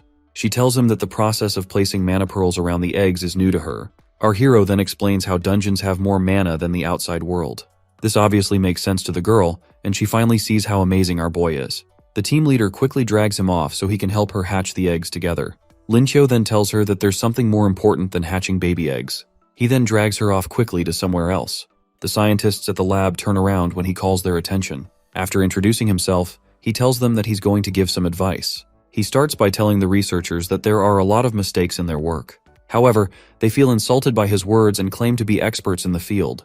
The chief instructor then tells them to be calm because they're disgracing themselves. Realizing that words alone aren't enough, our hero decides to prove his words with actions. He tells the researchers to bring a storm eagle so he can experiment on it. However, the men are still reluctant to cooperate with him. Seeing that the scientists aren't budging, Lin Chong decides to bring in his own storm eagle for the experiment. He assures the researchers that he believes in the protagonist when they seem worried. After that, Lin Chong's storm eagle is brought into the lab. The protagonist notices the eagle has a weird nickname, but the chief instructor doesn't see anything wrong. While the scientist still tries to dissuade Lin Chong, our hero tells him to bring a healer and some other tools. The instructor tells him that the scientist is a healer and the other tools are ready. Our hero then sets off to start his work, but the researcher is still reluctant to follow him. Thanks to his taming skills, the protagonist is able to pet the storm eagle, making it feel safe. The chief instructor is shocked to see his precious beast actually listening to someone else. The protagonist then makes the beast lie down. After that, he climbs on top of it with the researcher. He asks the guy for the anesthetic, which is handed over to him. He then gets ready to inject the beast. Lin Chong is worried about the whole thing because the protagonist is still a student. His worry grows more when Lin Qiu asks for hot water to be poured around the eagle's stomach. Luckily, he sees that our hero is just plucking the feathers. After that, our boy asks for a scalpel. The scientist waits for Lin Chong to give the go-ahead, but the guy still looks anxious.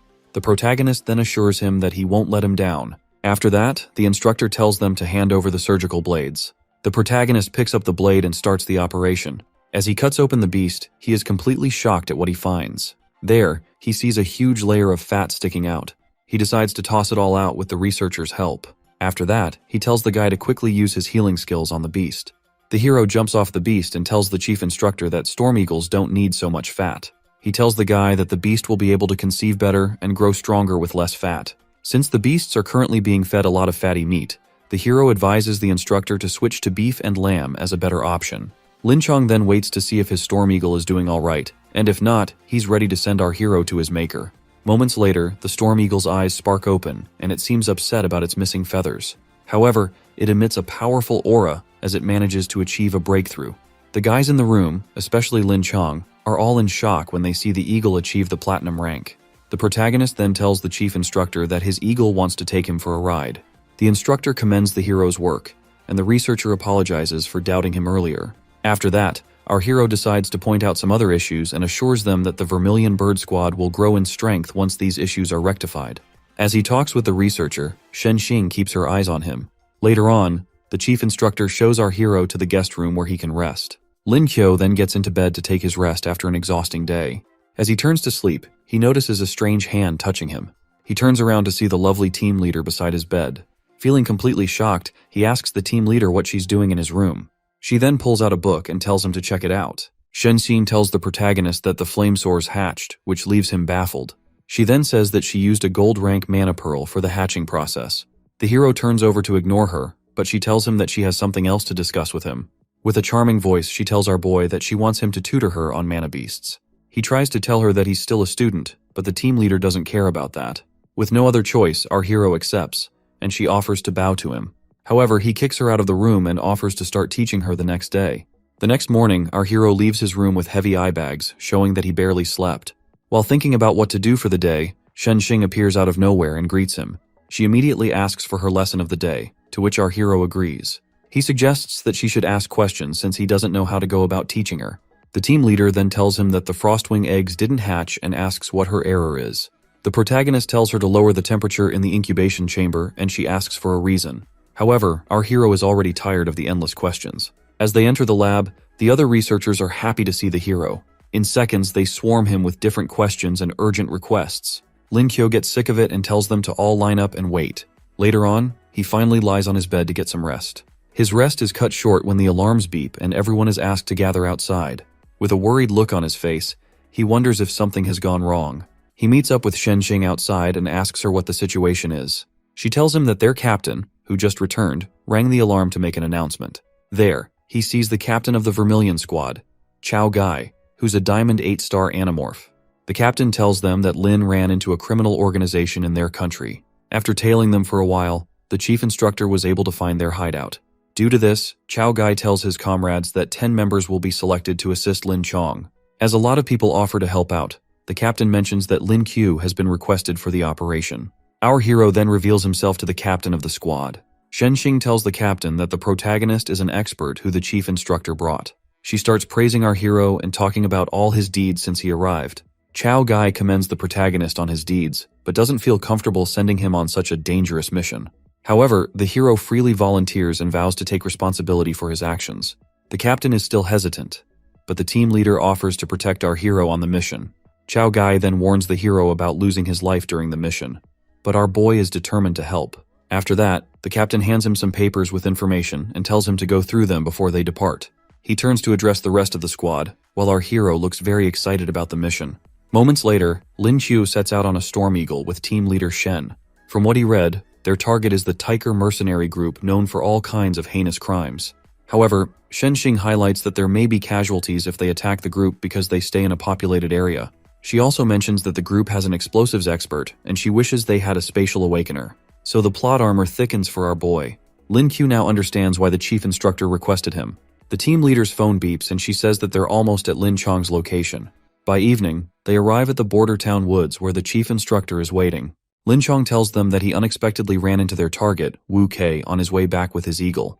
The protagonist then asks why he took so long to contact them. The chief instructor explains that the criminal is very cautious and he never got time to rest while tailing the guy. However, The criminal didn't notice him and finally returned to the hideout. Lin Chong then points out the hotel being used as a hideout by the criminal group. He tells the hero not to stare too much because the enemies could be watching. The team decides to rest and take turns keeping watch while they prepare for the upcoming battle. The next morning, Shen says she hasn't noticed anything major aside from Wu Kei going to get breakfast. Seeing how exhausted the chief instructor is, the hero worries about him and wonders how long his recovery will take. He then suggests to Shen that they go up close to try and monitor the criminal group. She's worried about not having a change of clothes, but our hero pops out some clothes from his spatial dimension. Of course, this freaks out Shen Xing, and she wonders how the hell he pulled them out. She runs off with the clothes to quickly get changed. Later on, as they walk through the streets, all the guys can't help but stare at her. Our hero tells her not to hold him so tightly, but she's taking the role quite seriously. When they get to their destination, Shen Xing tells him that she wants something. Meanwhile, our hero uses his zoom skill to get a closer look at the hideout. There, he sees a goon holding a sniper rifle from the window. When he notices the guy looking at him, he moves to protect team leader Shen. He tells her to act calmly because the criminals are closely observing the area. Shen Xing continues to act out her role, and the hero suggests they get a higher point to observe the area. They head into a hotel and ask for a room on the 3rd floor, but the whole floor has been booked. The lady tells them the 4th floor is booked and asks Shen Xing for her ID. The hero begs the receptionist to make an exception this one time, but she can't because of their policies. However, Lin Q slams some money on the table, and the lady quickly accepts. So much for policies. The receptionist gives them the key card for the room, and they head off. When they get into the room, they start setting up their equipment to eavesdrop on the enemy. At first, they don't hear anything, but when they listen closely, they hear some people discussing. However, Shen Xing can't figure out the language the people are speaking in. Fortunately, our hero has a language proficiency skill. Later on, Shen asks the protagonist what the people are talking about. He tells her that the guys were speaking Fulani, and he caught 3 key points in their conversation. Firstly, he says the goons were hired to come there. And secondly, they are here to receive an item and take it out of the country. Lastly, the criminal group has prepared explosive countermeasures, which means the hero's team needs to capture them quickly. The team leader decides to report the matter quickly, while our hero notices that the group is on a phone call. One of the goons confirms that the item has been gotten and assures the caller that they'll get it out. After that, he tells his subordinates that the item will arrive the next day. The protagonist quickly relays the information to the team leader. Suddenly, Shen Xing gets a call from Captain Chao Gai. He tells them that they've been swindled and have lost the item they were protecting. The protagonist wonders if this lost item has something to do with the mercenary group. He then informs the captain of the information he heard from the Tiger group.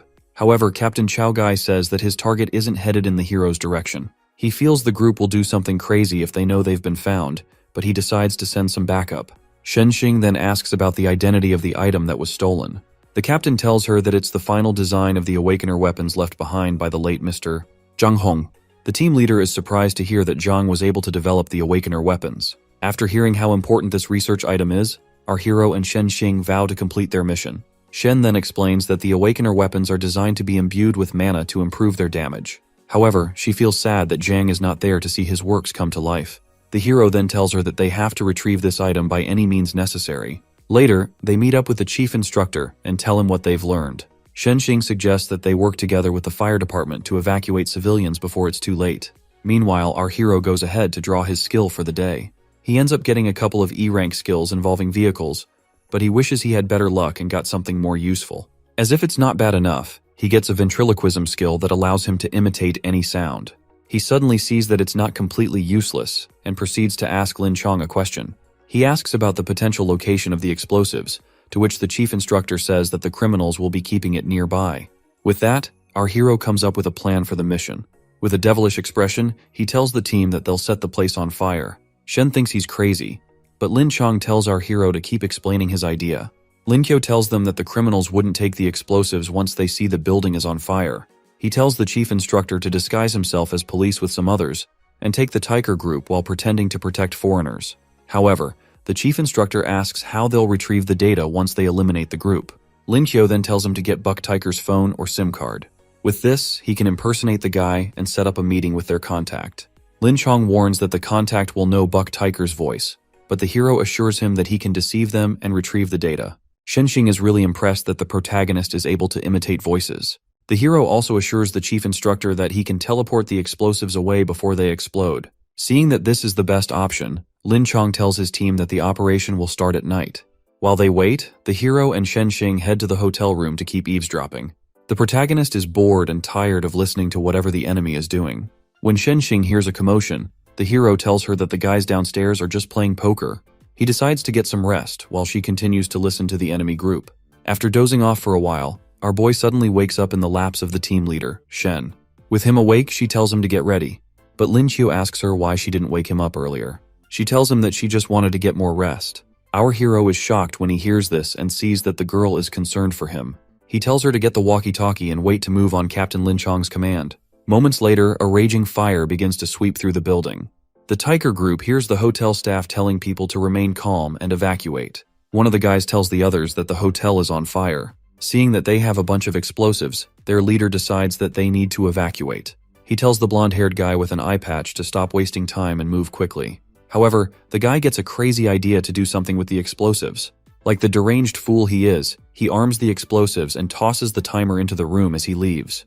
Meanwhile, the fire department is trying to put out the fire from outside. As the Tiger criminal group runs out of the building, the protagonist signals to his comrades when he sees them.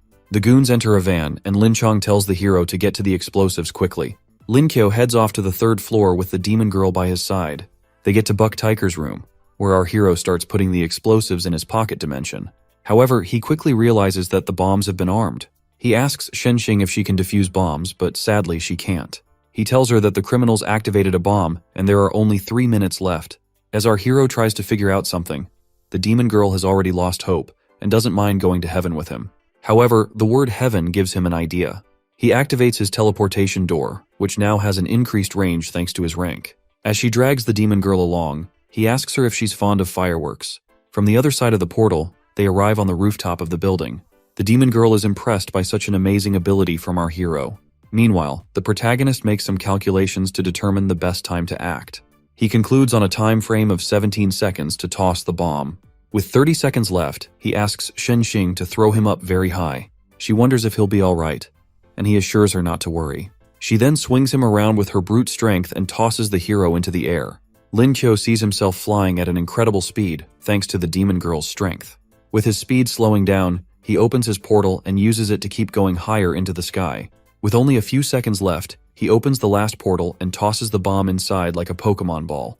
As he falls back down, he says the last portal will teleport the bomb much further. The explosion then goes off in the sky like fireworks. Shenxing admires the pretty bright lights with so much joy. However, the protagonist calls her attention and asks her to catch him at the edge of the roof. Thanks to the blast from the explosion, he's falling at an incredible speed and might be meeting his maker soon. He turns and sees that the demon girl will not make it in time, so he accepts his end. Regardless, Shenxing bursts forward and tosses herself off the roof to catch him. She manages to grab his leg while holding on to the edge of the rooftop. She slams him back on the roof, nearly shattering his spine. But at least he is saved. The protagonist asks for some time to recover his mana, but the demon girl assumes he's fine since he's moving well. He still insists on recovering, and Shenxing tells him that using a mana pearl is the best way for him to recover. She hands him a gold rank mana pearl, which he absorbs quickly. With his mana fully restored, the protagonist is ready to take on the mercenaries. Meanwhile, the enemy group is still being driven away by the chief instructor. He hears the explosion and wonders if the hero and Shenxing are all right. While he's lost in thought, one of the mercenaries asks him where they're going. Lin Chong tells him that there is a minor issue and that they'll soon arrive at their destination. The guy then tells his comrades to prepare for battle because he senses something off. The chief instructor arrives at the destination, hoping that his comrades are ready to make a move. He quickly attacks the guy with an eye patch. By the time the mercenaries realize he's not a cop, one of them is already dead. He leaves the car after dealing with the goon, only to see the whole area up in flames. He sees that the battle has already begun and the enemy has only lost the weakest of their group.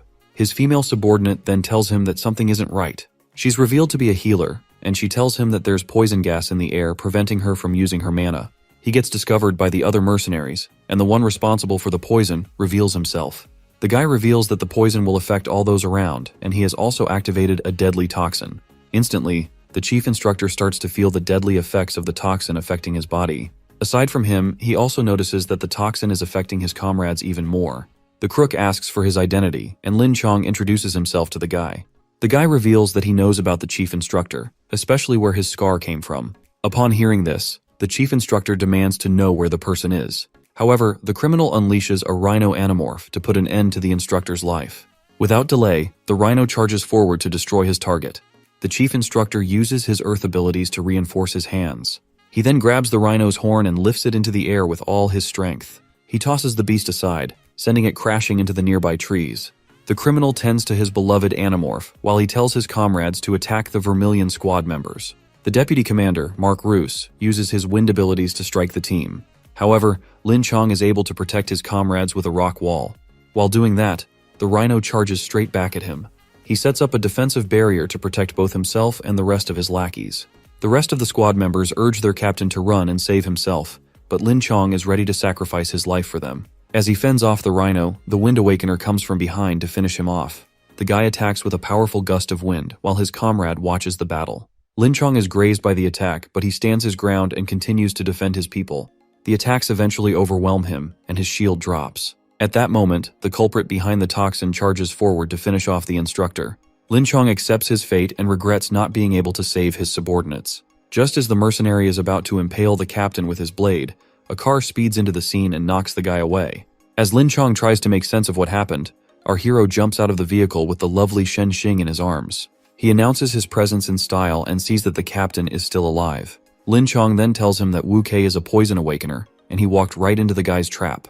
Meanwhile, the other mercenaries are trying to tend to their wounded commander.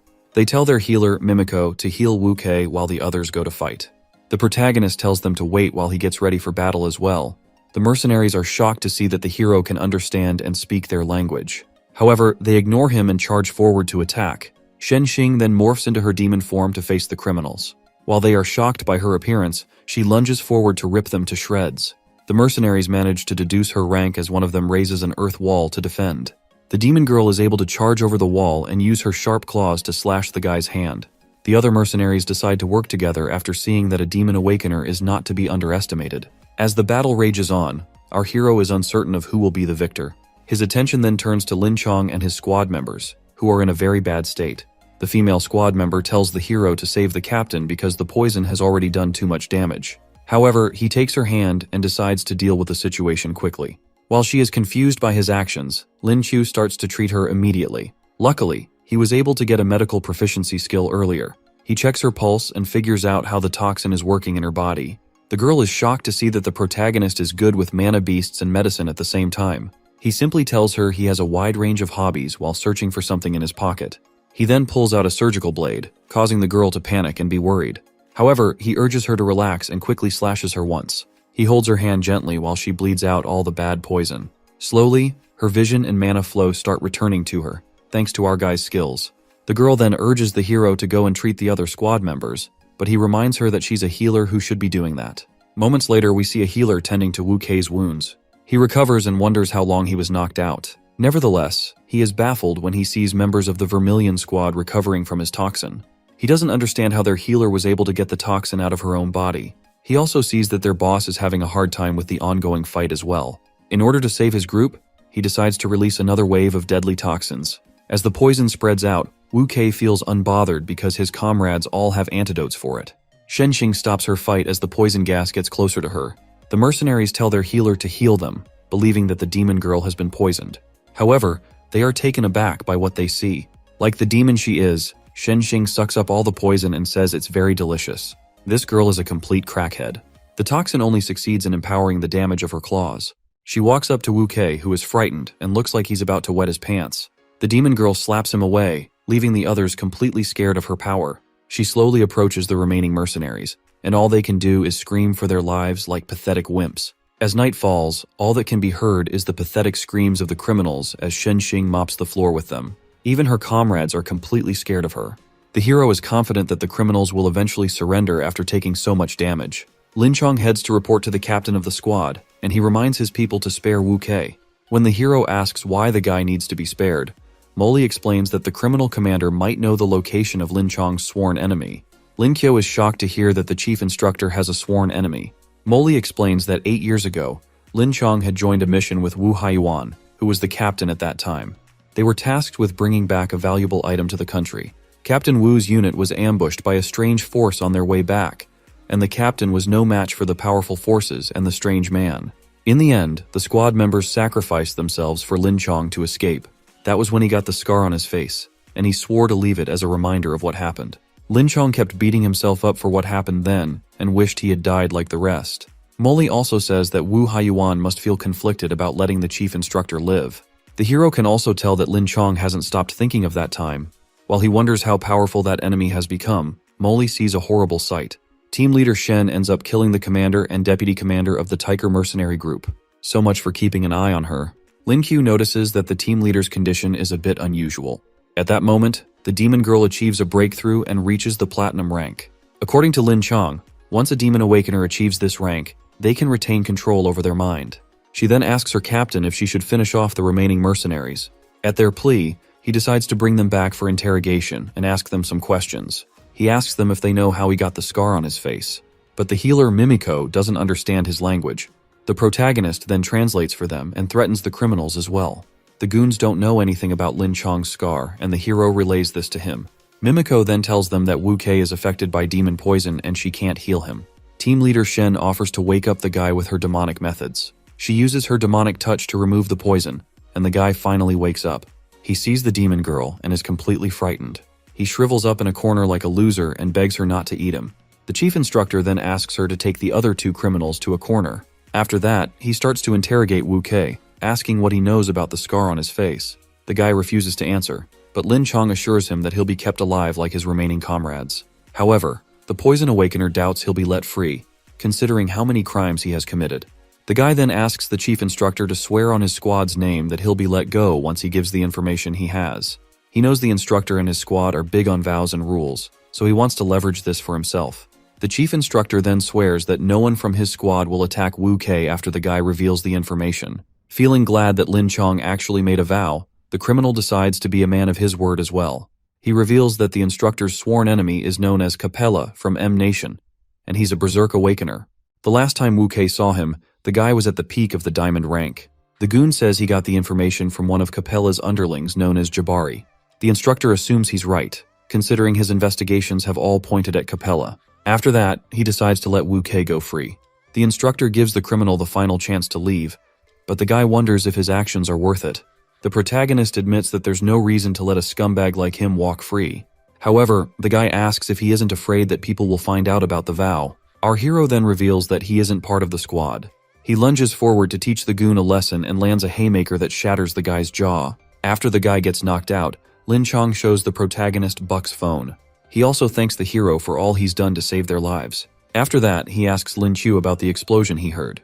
The protagonist explains that the explosives were detonated safely after criminals set them up. The only problem is that the hotel suffered a lot of losses.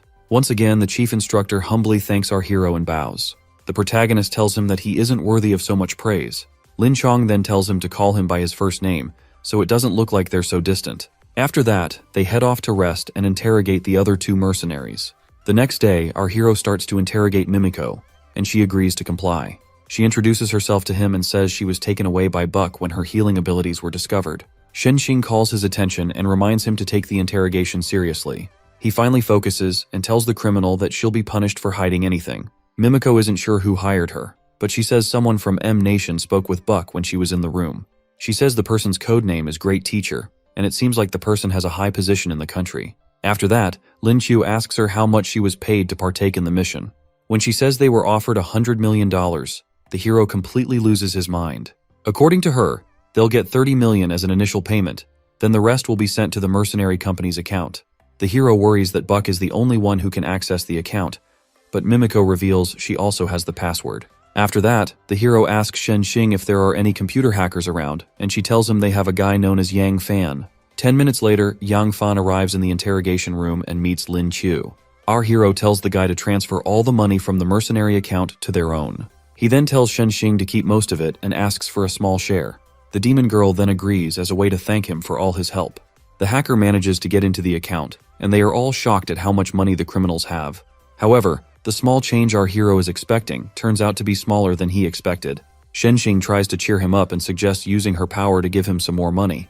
However, he refuses humbly and tells her to keep everything. She mentions that she planned to give him 10 million, and our hero's eyes light up like a deranged addict. He ends up sulking in the corner after realizing how much money he just gave up.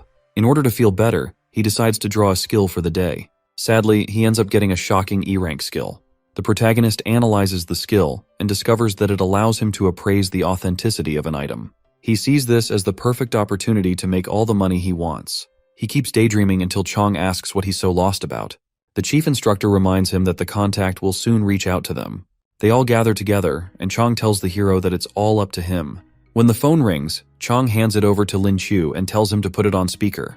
The hero changes his voice to resemble Buck's own and communicates with the contact. The other criminals are shocked to see how well he can imitate their boss's voice. The contact then says that he'll arrive in the next 2 hours. When the call ends, the protagonist assumes the contact is a citizen of Z Nation and tells everyone to be cautious. Chong tells the other mercenaries to cooperate or it'll be the end for them.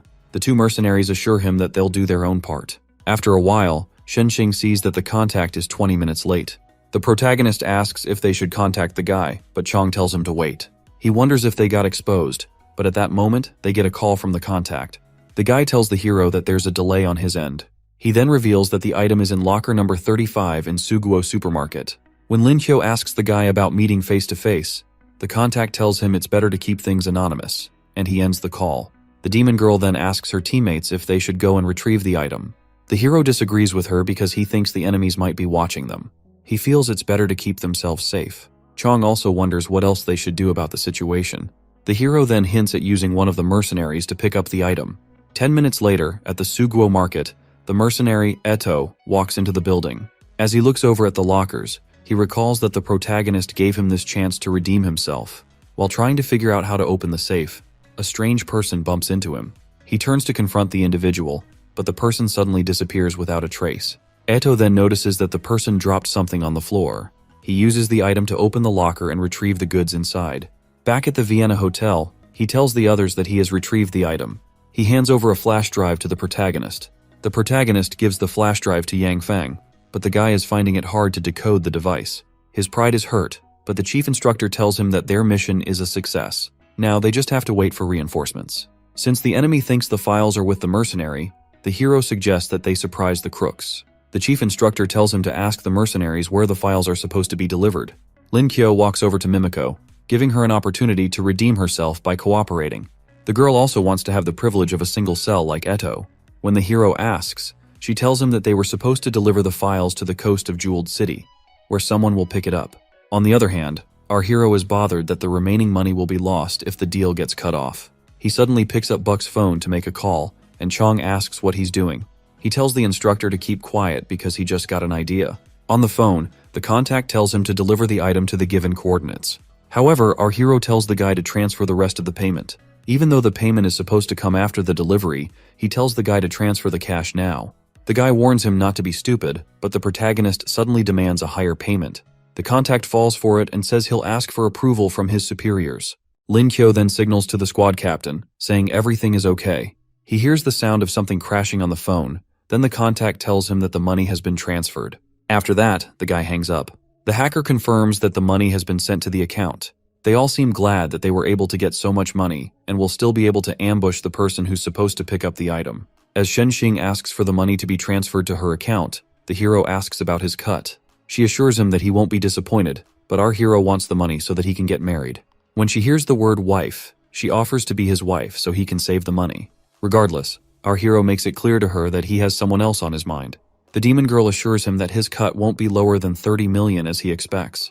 A few later, the reinforcements finally arrive at the scene. Surprisingly, the team sees Murong Tu, one of the 3 exalts from Z Nation, approaching them. Shenxing explains that the man is the idol of the military and is also known as the Tiger of the Army. Meanwhile, Tu praises Chong for a job well done. However, the chief instructor tells the man that he can't take all the accolades.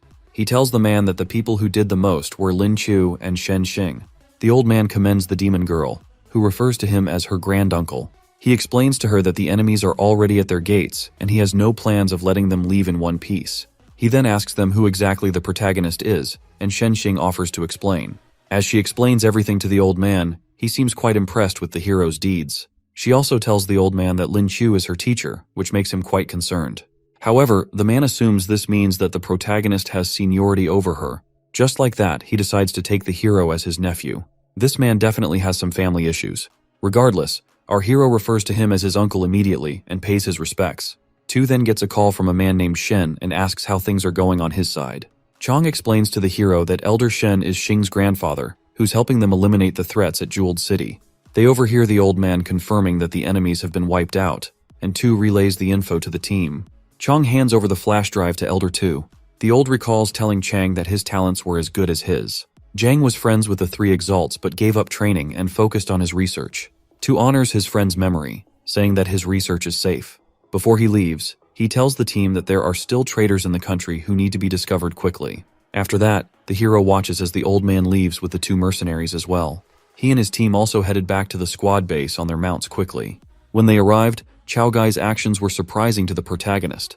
The commander asks him if he wants to join the Vermilion Bird Squad, but our hero feels the army's rules are too strict for him. Guy tries to persuade him, but our hero insists on not joining and instead asks for a more tangible reward. The commander tells him that a first-class commendation is more honorable, but the protagonist doesn't care for it. Shen Xing then tells the man that there's something more suitable for the hero. She suggests the squad's most valuable treasure, but the commander is worried that it may already be dead. The demon girl urges the commander to give the treasure to him, as opposed to giving him $30 million. He then tells her to go get the treasure, but the hero tries to stop her. However, she assures her master that the treasure is worth more than he can imagine. She shows him a strange egg, which is their squad's most prized treasure. She explains that they don't know what kind of egg it is, since it never hatched. However, the hero's robot system quickly recognizes the egg as a dragon egg. It also tells him that these creatures don't normally exist in his world. The system makes fun of the so-called dragons in the West, referring to them as mutated lizards. As the hero wonders if the egg has parents, the system tells him that it can't sense their energy signature. He decides to make the dragon his mount, but the robot tells him that hatching it won't be easy. However, Lin Q plans to use his incubation skills to hatch the egg. As Shen Xing slaps the egg, he tries to stop her from breaking it. Regardless, she tells him that even bullets can't pierce the egg. This crackhead actually tried to shoot it. Not only that, but she also used her demonic powers on it. The commander tells the hero that Xing studied the egg for 3 months, but couldn't make any progress. After that, the hero tells them that it's a dragon egg. The commander is completely shocked to hear that it's the same type of dragon spoken of in legends. Lin Qiu tells the commander that he can still have the egg if he is given the $30 million. The demon girl wonders if he's giving it up because the egg is hard to hatch.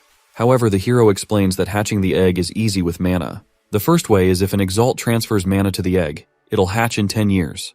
The second way the egg can be hatched is by using 2 exalt mana pearls. Xing and the commander tell him that these 2 methods will be very hard to do. Seeing no reason to take back the egg, Chao Gai tells the hero to keep it. Lin Qiu figures he can take his time to hatch the egg once he becomes an exalt. Back in his room that night, he starts transferring some mana to the egg and plans to do it every day. He suddenly gets a strange feeling and manages to break through into a 2-star silver rank awakener. After his breakthrough, he brings out a gold mana pearl and wonders if he should absorb it or use it on the egg. He decides to absorb it and says the mana will be useless to the egg anyway. After absorbing it, he achieves another breakthrough into a 3-star silver rank. With that done, he sees he needs a little more to achieve the 4-star rank. However, all he has left are some skill pearls. He puts the dragon egg into his pocket dimension, while thinking of a way to sell the skill pearls for some money. He decides to ask Chong if his squad will buy some pearls after getting some good sleep. The next morning he runs into a dilemma when he can't find his skills. He cries to Chong, telling him that his pearls are all gone. However, the chief instructor doesn't think that a thief would have been able to get into his pocket dimension. The hero thinks about it for a moment and realizes that the dragon egg must have eaten the pearls. He tries to get the egg to give him back the skill pearls, and complains about how much money he would have made.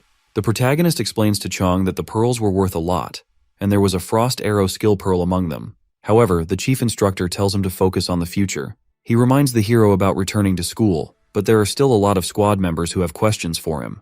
Even Shen Xing can't wait for her master's lessons.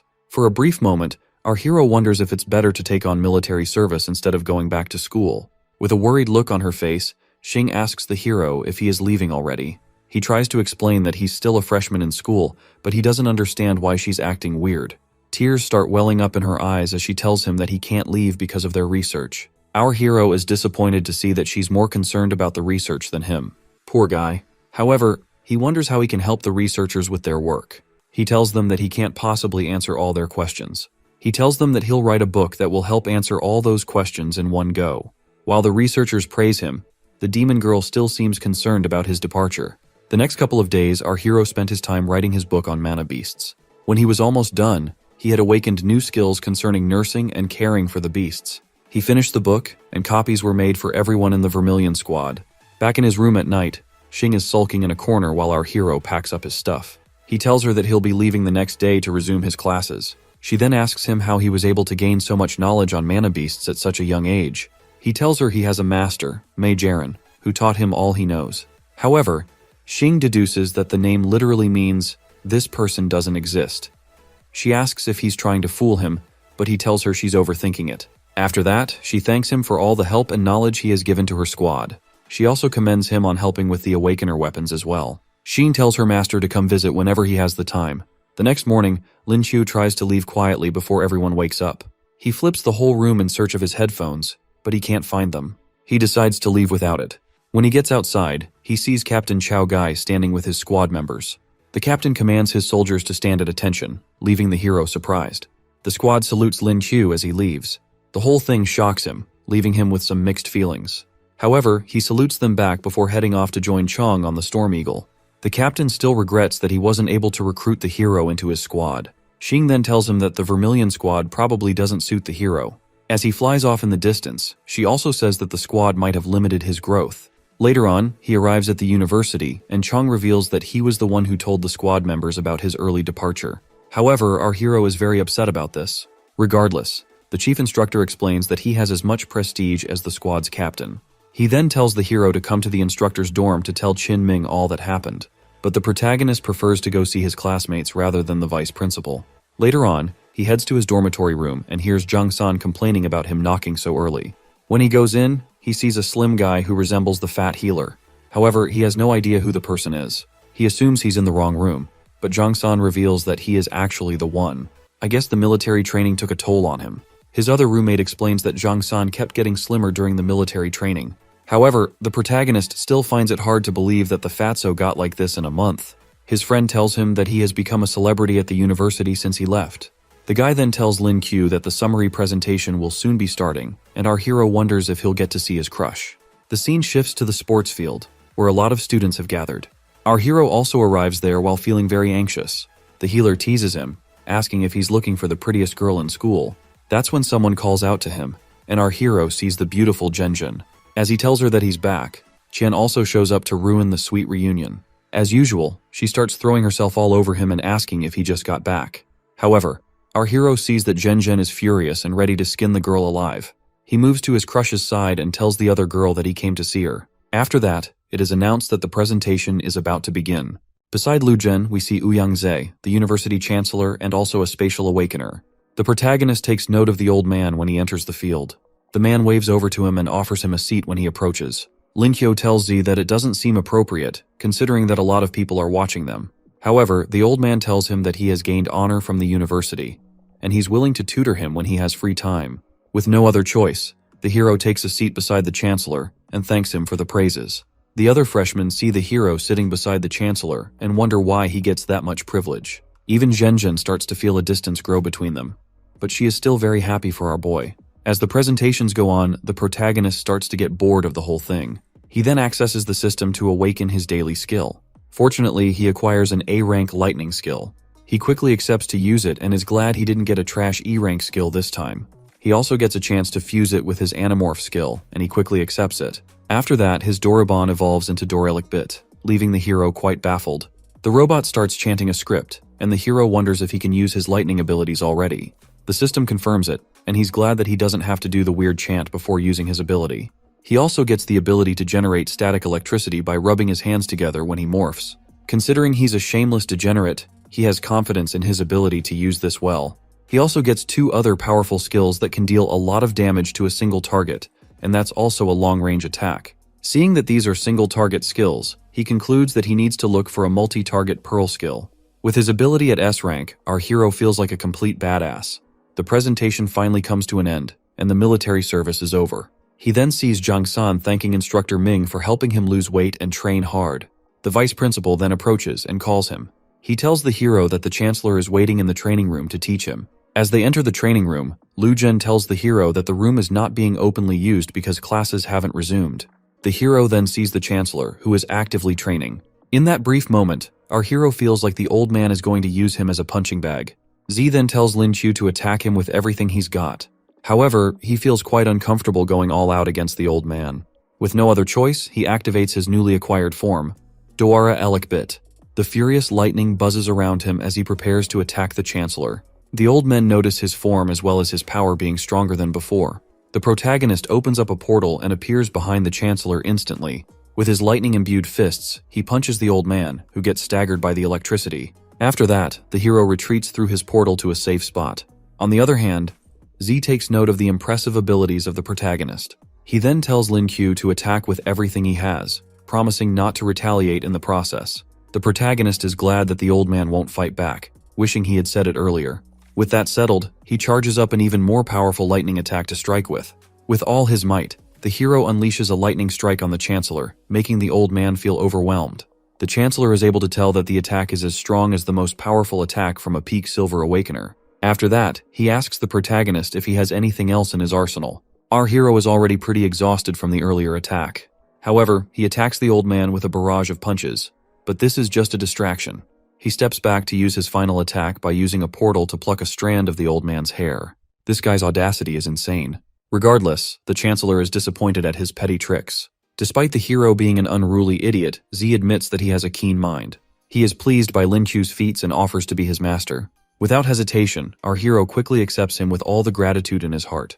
Z then reaches into his pocket to give the hero a gift. He hands Lin Q a gold-rank spatial ability Mana Pearl, which also has a skill in it. The Chancellor then tells him to learn the ability immediately. As our hero absorbs the pearl, the old man feels he will make a good successor as a spatial awakener. After absorbing it, Lin Q manages to break through into silver rank 4 stars. He sets his sights on the test dummy nearby and unleashes his dimension slash on it. As the slash disappears midway, he tells his master that the ability is subpar. However, the test dummy suddenly explodes into tiny pieces, leaving our hero completely shocked. Lin Q realizes that the ability is more powerful and useful than he thought. After that, the Chancellor asks him to explain his spatial abilities. The protagonist starts by explaining the capabilities of his teleportation door. He explains that he's been using the door as a teleportation skill, and he goes further to explain its practical skills when he combines it with his mana skills. The old man then tells him to test out his ability. The protagonist opens the Anywhere door, which now has an increased range of 70 meters. As the portal opens, he sends his dimensional slash into it, and the attack comes out on the other side, destroying the ground. Chancellor Z commends his display of combining his skills. Even Lucian remarks on how impressive the technique is. Lin Qiu also realizes that he can use the door in combination with his lightning abilities to pursue a target. Xian suddenly enters the room, telling her grandfather that it's time for dinner. Our hero is shocked to see her and asks what she's doing there. He reveals to the Chancellor that he's classmates with her, and she refers to the old man as her grandfather. She then warns the old man not to be deceived because she thinks the hero is just an anamorph awakener.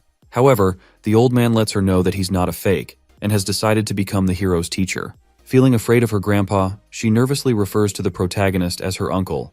Lin Qiu takes the opportunity to gloat about being Shen Xing's master as well, which leaves the old man baffled. Z then tells him to take care of his granddaughter when classes resume, but she doesn't seem too fond of this. Later on, the old man leaves, saying he'll return to teach the hero when classes resume. As he bids his master farewell, Zhang San approaches him. The protagonist explains that he was called off and wonders why his friend is looking for him. The guy then drags him off, so they can enjoy their remaining 2 days of vacation. They arrive at the number 3 company in the country, known as the Prosperity Group. There, Zhang San waves over to his brother, Zhang Er, who is revealed to be the second son of the owner of the Prosperity Group. He introduces his brother to the protagonist. On the other hand, is shocked to see how his brother has changed so much. Our hero knows exactly how the guy feels because the weight loss is really shocking. Decides to confirm San's identity by asking for their eldest brother's name. San tells him it's Jiaki, and the guy realizes that the slim dude is really his brother. He then tells his brother that the protagonist has been protecting him while they're in school, tells the hero that he can call him brother as well and says that he's heard a lot about him. He then tells them to come inside, but our hero feels suspicious of the guy. As they get into the elevator, Lin Qiu can't help but marvel at how outstanding it looks. They arrive at their floor and walk into what looks like a storage room. San tells the hero that his brother is fond of playing around with different kinds of things. While staring at all the antiques, asks the protagonist what he thinks of them. The hero then uses his appraisal skills on the items and finds out that most of them are fake. He tells the guy that most of his antiques are fake, which shocks him. The guy tells him that he spent a lot of money to buy all those items, and his brother tries to calm him down. Our hero then offers to appraise some items for him. However, doesn't fully trust the hero's judgment. The guy brings out the first item, and the protagonist gives him every single detail of the antique. After describing the bowl, Lin Qiu tells San's brother that the item should cost 25 million at a minimum. Tells him that he spent that exact amount to get the bowl, but Lin Qiu isn't done with his appraisal. The protagonist then goes ahead to tell him that the fake item he has will be valued at around 100,000. Is crushed when he finds out that he wasted so much money. Lin Qiu apologizes for Er's hurt feelings and continues to break the poor guy's heart by pointing out all the fake antiques in the room. The guy is fed up and tells the hero to stop. Then he asks our boy to come with him to an auction the next day, and even offers to pay a commission. The next morning, our hero wakes up on his bed with a blank expression on his face. He turns to the system and asks for his skill of the day. The robot gives him a skill known as penetration vision, and he wastes no time to learn the ability immediately. He quickly tests it out and sees that it's basically like having X-ray vision. Jang San walks into the room and the hero quickly sees the guy's skeletal structure. Sadly for him, this is not the skill he thought it would be. Meanwhile, San has no idea why he's acting so strange. The guy hands him a bag and reminds him that they are supposed to go to the auction with his brother. Moments later, at the Treasure Trove Pavilion, Lin Qiu and the Jang brothers are seen arriving at the scene. The protagonist notices that the bodyguards there have a lot of mana as well. As they walk into the place, one of the staff members directs them to their seats. When they get into their seats, San tells our hero that the people participating in the auction are wealthy. Lin Qiu turns around to see the love of his life, Zhenjun, who wonders what the hero is doing there too. While he admires how beautiful she looks, someone suddenly asks how she knows him. The high school goddess introduces the person who is revealed to be her mother, Wen Shihan. However, our hero sees her as his future mother-in-law.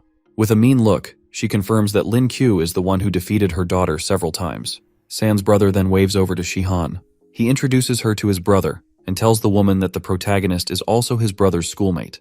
The woman then winks at our boy while mentioning how often Zhenjun talks about him. Meanwhile, Zhenjun tries to get her mom to stop teasing her. Our hero, being the Giga Chad he is, tells Shihan how beautiful she is and how he could have mistaken her for Zhenjun's sister.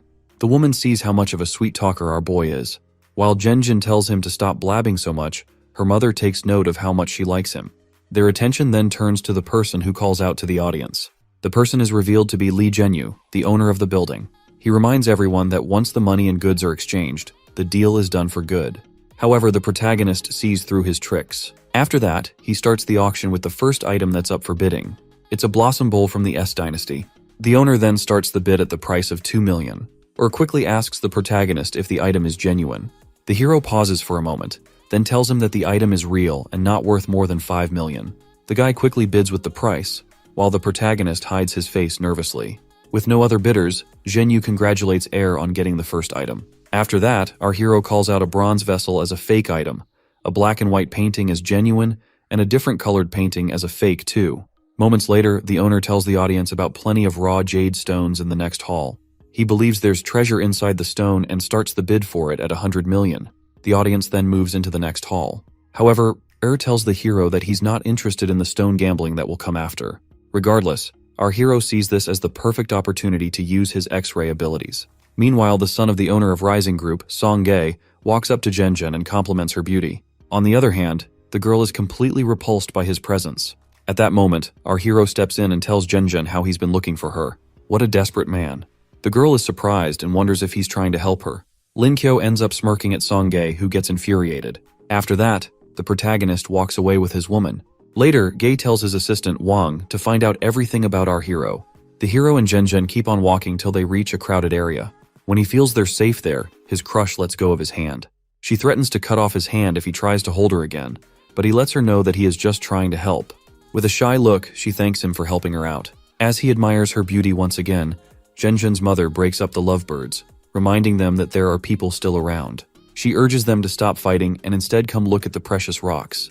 They walk into the area where there are numerous lovely rocks of different sizes. The protagonist realizes that they are all uncut jadeite stones. The stone gambling became a thing because no one could tell if the stones possessed jade, and it was more difficult to determine their grade. The uncut stones came with high risks but cost very little, while the jadeite stones had a much lower risk but a higher cost. Lin Qiu then sees some guys inspecting the wondrous stone that the owner spoke of earlier. He uses his X-ray vision on the stone and sees that it's only valuable on the outside with no value on the inside. He sees an expert working with the host and figures this is why the stone is up for sale. Suddenly, Song Gae calls out to him. The guy warns our hero to stay away from Zhenjun because he feels Lin Q isn't worthy. The protagonist retaliates by asking if the guy thinks he makes a better match for her. While the guy tries to gloat about his high status, the hero calls out his fake designer clothes. The guy feels insulted when hearing this, but Lin Q swears he can't insult his fellow man. Zhenjun and her mother look towards them as the situation gets heated. Sangha then proposes a wager and says whoever loses has to stay away from the high school goddess. As Zhenjun calls out the guy for attempting something so audacious, the hero also tells him that she is not an object to be sold. However, Sangha tells him to stop hiding and says whoever loses will have to pay 100 million. However, when the protagonist refuses, the guy calls him a poor loser. Surprisingly, Lin Q says that the bet amount is too small and increases the stakes to 500 million. At the moment, Sangha becomes conflicted because he knows he'll be humiliated if he backs down. He then asks if the hero has such an amount of money, or then comes in and says he'll pay up the money if the protagonist loses. Still, the desperate guy and his butler see Zhang Er as nothing but a little kid. The guy then accepts the deal and tells the hero not to cry if he loses. Meanwhile, Shihan asks her daughter if she's interested in the hero, but Zhenjun tells her that she's too young. However, her mother doesn't feel the same way. She decides to stop teasing her daughter after the poor girl calls her out for it. Shihan promises not to interfere in her daughter's decision, so long as she is happy. On the other hand, Zhenyu offers to be the witness of the wager. He tells them the 5 tiers of the uncut jadeite stones in the area, the first going from 3,000 to 10,000 and the last tier being at over 10 million. He tells the two sides to choose 10 stones, and the person with the highest value will be the winner. The protagonist and Song Jae's assistant then proceed to choose their stones. As the butler submits his picks, the owner puts on a devious expression. Soon after, the protagonist submits his selection as well. From Jaeyun's perspective, Wang's selection looks much better than the hero's own. He wonders if the protagonist really knows how to play the game, or is depending on luck. He then asks who will go first to cut their stones, and our hero decides to go first. The gem cutter starts to cut the stone and is shocked by his discovery. Lin Q's stone ends up gaining much value once they discover the jade inside. The owner analyzes the excellent texture of it and says its value is worth 10 million. Upon hearing this, the whole crowd can't believe how lucky our boy is. Meanwhile, Sanghae and Wang look quite upset. After that, it's Ji's turn to cut his stone.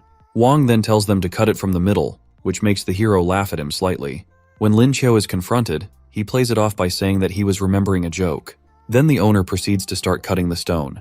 In the process, Lin Qiu admits that he wanted the bigger jadeite stone as well. He is surprised that the butler was able to pick it out after a single glance. After cutting the stone, it's discovered that it's an ice variety yellow jade. Sangha feels they'll be able to win with this, but Wang's expression says otherwise. Even though the quality is equal to the hero's own, the value drops because it was cut right down the middle, and it ends up at a price of 8 milli. With this, the protagonist is announced as the winner of the first round. Zhenzin shows that she's very happy with their lead. Lin Qiu offers to give his crush a present once they're done with the competition. However, she tries to pretend like she doesn't want any presents.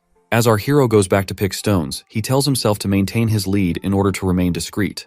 During the second round, both contestants fail at extracting a jade. In the third round, Wang's jade is worth more than the hero's own, so he wins. As the final round closes in, Sanghae still feels like they have a chance to win.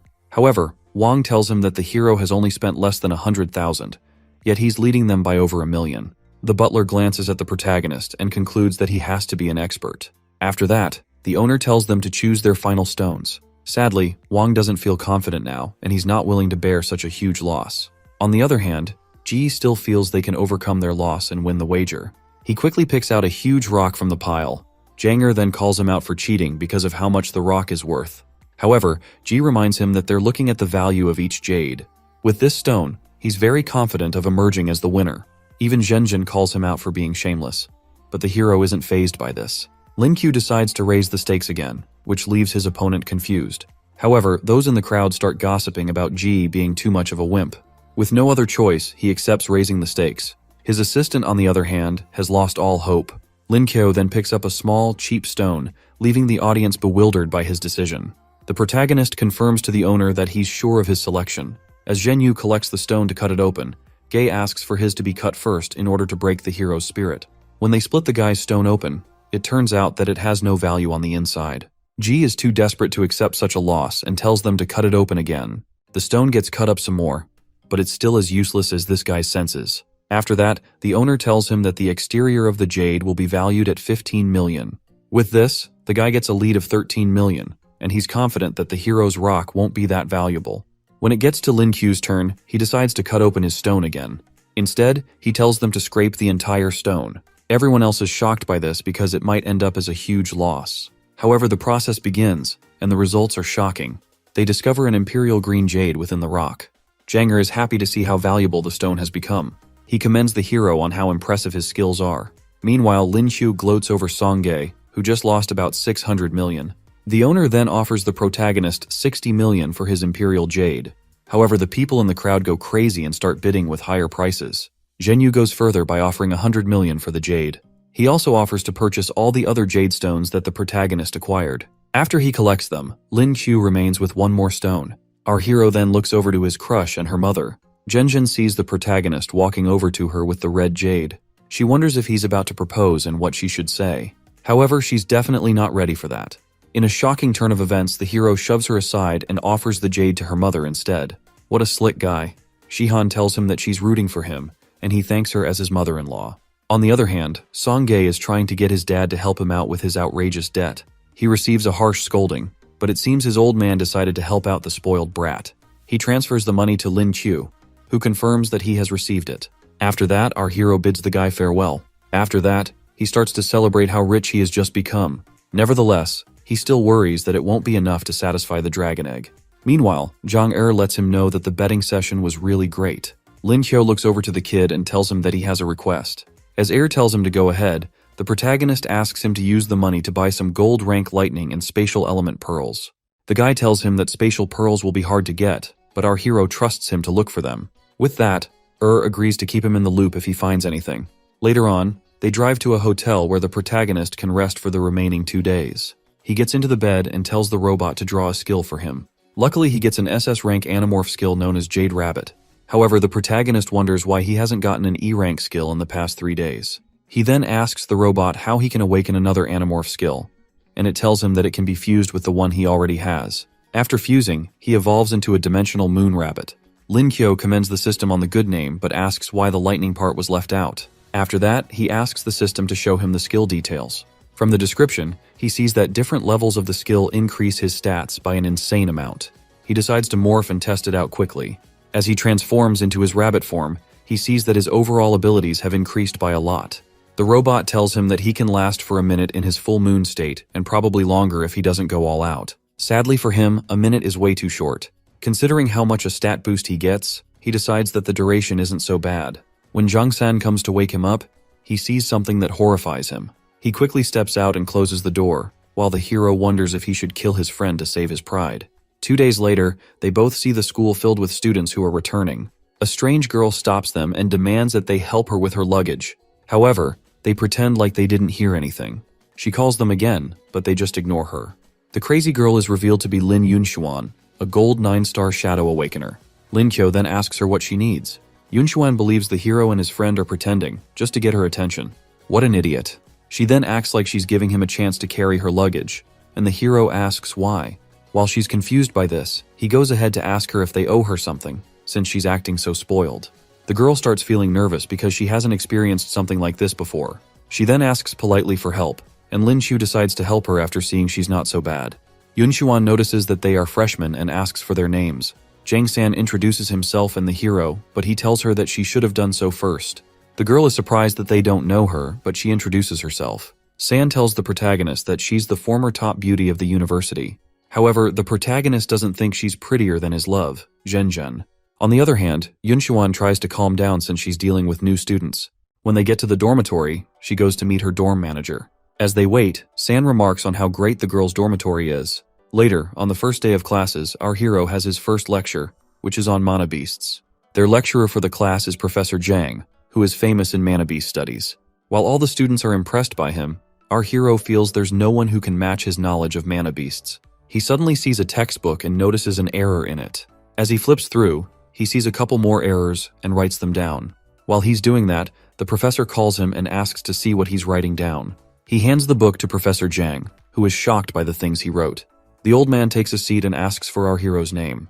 The old man then asks about his correction on the Crimson Jade cat, to which Lin Qiu tells him that the beast has terrible night vision.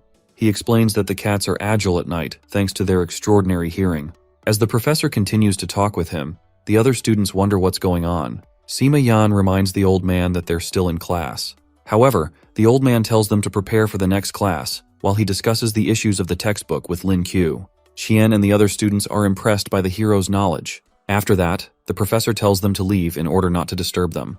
As they step out, it's evident that some students aren't happy about this. The old man tells the protagonist that any mistake they make could potentially kill people in dungeons. After that, they continue their discussion. Later on, in advanced math class, the protagonist sees a free seat beside Zhenjin. As he walks over, Chen rushes to his side and asks him to sit with her. He tries to tell her he wants to sit with his crush, but the high school goddess pretends not to care. As Chen keeps bugging him, he can sense Zhenjin's piercing gaze. He tries to play it off after seeing how angry she is, while Chen remains confused. The scene shifts to the training grounds, where the students are about to have their Awakener classes. As the students wonder who will teach them, Lin Chu walks up to Chen to ask why she's bugging him, and she says she needs help with her studies. However, he feels Zhenjin is going to kill him if this continues. The lecturer for the class comes and is revealed to be Han Juning. As usual, she decides to start the first class with a show and tell session. On the other hand, the protagonist feels he'll become a laughingstock if he reveals his rabbit form to everyone. The professor then calls up Zhenjin to start first. After she unleashes her ice abilities, Chen goes next by showing her fire skills as well. When the girls are done, the protagonist is called to go next. He asks the instructor if he can skip the part because he feels too embarrassed. However, Juning assures him that no one will laugh at him. He agrees and morphs into his dimensional rabbit form, unleashing a huge wave of deadly aura. When the girls see this, they are all surprised by the hero's form. They all see the hero as an adorable rabbit, wishing to touch his ears.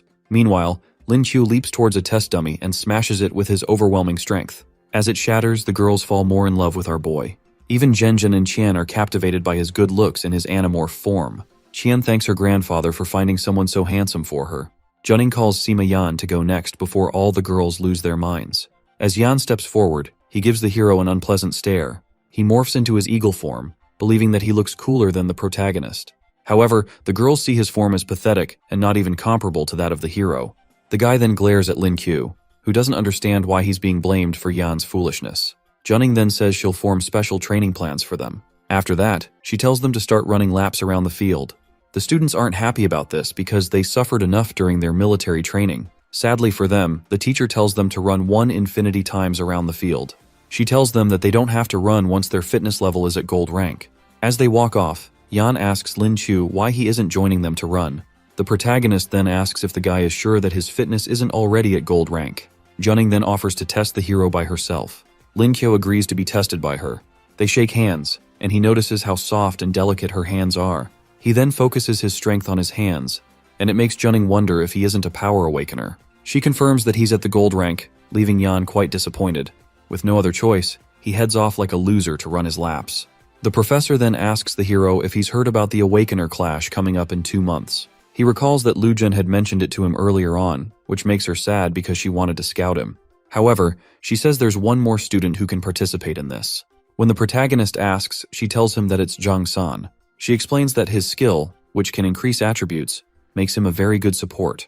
Upon hearing this, the hero asks the teacher to tell him more about the event. On the other hand, she is surprised that he knows nothing, even though the vice principal told him about the event. She explains that each team will comprise 7 members, and there will be one 5 versus 5 team match. Also, each team can have a certain number of substitutes.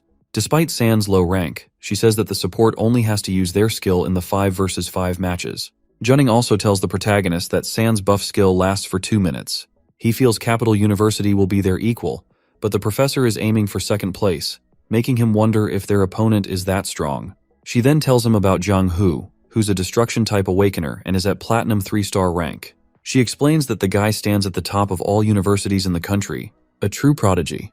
Juning tells Lin Qiu that the vice principal picked him so he can learn a lot during the competition. After analyzing his rank, our hero feels his university should be at the peak of the gold rank. As the protagonist braces himself to improve over the 2 months left, the other students come back after running their laps. The professor is sure they have questions, and she explains that improving their fitness will reduce the side effects of absorbing mana pearls. After that, she decides to call it a day. On her way out, she asks the hero and Zhang San to meet her on the field at night. As night falls, they wonder if the professor wants to see them about the Awakener event. A guy known as Chen Long calls out to them and tells them that the seniors use the training facility at night. Yun Xuan sees them and says that they should be studying. However, the protagonist explains that they were called by their teacher. She then confirms that their instructor is Han Junning. Chenlong then introduces himself as a Platinum 1-star Power Awakener and the team leader. The protagonist and San also state their ranks and Awakener types. Long wonders how 2 Silver rank Awakeners were able to catch the attention of Junning. The professor shows up and tells him he'll learn when they spar. Upon hearing this, our hero gets depressed, knowing he's about to spar with a Gold rank Awakener. She excludes Zhang San from the sparring since he's just a support. San then charges up his aura and demonstrates his skills on Yunshuan. When Chong sees this, he quickly accepts the guy into the team. While San is being praised, the hero feels left out. Chong then tells our hero to spar with Dai Biao, who's their weakest member. Biao, who's also an Animorph Awakener, wishes Lin Q the best as they get ready to fight. The protagonist accepts it'll be a tough battle, then quickly transforms into his rabbit form. He lunges forward with a powerful kick as he decides to give it everything he's got. As the attack blows his opponent away, the guy wonders if the hero is really a Silver rank Awakener. Before he can react, Lin Q strikes him from above, sending him crashing into the ground. This causes a huge explosion, shocking the seniors to see their comrade being pushed back. Biao recovers from the attack and admits that he underestimated Lin Q. On the other hand, the protagonist realizes that the guy's defenses are too strong. The guy then unleashes his Animorph form. His strange and scary form shocks the hero, and even his comrades laugh at how ugly he looks. He charges and lunges forward to attack the hero, and the battle becomes a heated one. Our hero is pushed into a tight spot and needs to use a trump card soon. He quickly jumps back to get some distance and charges a lightning attack. He then shoots out a ball of lightning from his palm. Biao chests the attack with a lot of confidence. However, he is shocked when the lightning manages to paralyze him. Meanwhile, our hero is just getting started and rushes toward his foe to strike with another attack. Just as Biao is about to land a blow, Lin Qiu manages to evade and give some distance between them. He shoots out another lightning bolt, but his opponent dodges it. At that moment, he rushes in again to try and land a physical attack. However, his opponent is getting sick of the back and forth. The guy rolls himself into a cannonball and charges at our hero. Sadly, the protagonist isn't able to dodge in time, so the attack strikes him. He gets the wind knocked out of him and is in a bad spot. A girl nearby, known as Wang Huaigold, notices that the hero has coughed up a lot of blood. Being a healer, she rushes to his side to help him out. However, the professor tells her to stay out because our boy is fine. On the other hand, Lin Qiu admits that he underestimated his opponent as well. He quickly turns around to see that Biao hasn't stopped his attacks, and he barely dodges the next one. With no other choice, our hero unleashes his rabbit skill and goes into his moon lion form. His power increases significantly, including all his stats. The girls can't help but marvel at his cool form. Even though the boost is not as much as he wanted, it's still enough for him. Full of power and confidence, he lunges straight at his foe and lands a powerful punch. Biao gets sent flying through the room and coughs up a lot of blood when he crashes into the wall. At that moment, he admits he lost to someone who's supposedly weaker. The protagonist then extends a helping hand to help him up. He humbly accepts the help and accepts his loss as well. Biao tells the hero that he definitely surpasses the strength of a regular rank 4 Silver Awakener. Huigold then rushes to our hero to make sure that he's alright. The other guy tries to tell her that his injuries are worse, but she would rather treat the protagonist first. As she heals Lin Qiu, he thanks her for the help. Now that everyone knows how strong our boy is, Junning asks if there are any objections. Chong welcomes him to the team and says he's definitely worthy of joining them. However, our hero feels he'll need his full moon form to face a Platinum Awakener. The professor then gives him some mana pearls as a reward. The next day, as the protagonist absorbs the mana pearls, he decides to give the silver rank ones to the dragon egg. The dragon egg humbly accepts for the sake of hatching. After that, he gets a call from San, telling him to get his free supply of gold rank mana pearls. Meanwhile, San is too busy having a good time with the love of his life. He tells the hero that he's spending some time with Minmin, which makes Lin Qiu very jealous. Our boy wishes he could have the same sweet moment with Zhen. Poor guy. Anyway, he leaves his bed and decides to go get the mana pearls. On his way out, a stranger is in the hallway, keeping an eye on him. The guy calls Wang to ask if he should engage, but Wang tells him not to do anything around the university. Meanwhile, our hero meets up with Zhang Er. The guy says he was able to get a lot of gold rank and platinum rank pearls, but the lightning and space-type pearls are proving difficult to find. Lin Qiu accepts the huge box of pearls and can't imagine how hard it must have been to gather so many. As the hero leaves with the pearls, tells him that he'll try his best to find the others. On his way out, he notices the strange people who have been following him since. With a devilish look on his face, he picks up his phone and tells someone to check their messages. He puts on his live location and decides to see what these strange people want from him. As he turns into a corner, the pursuers notify Wang, who gives them the go-ahead. As our hero goes into the alley, he is stopped by some ugly-looking thugs. He pretends to be scared, asking if they're trying to rob him. He tells them that he's broke.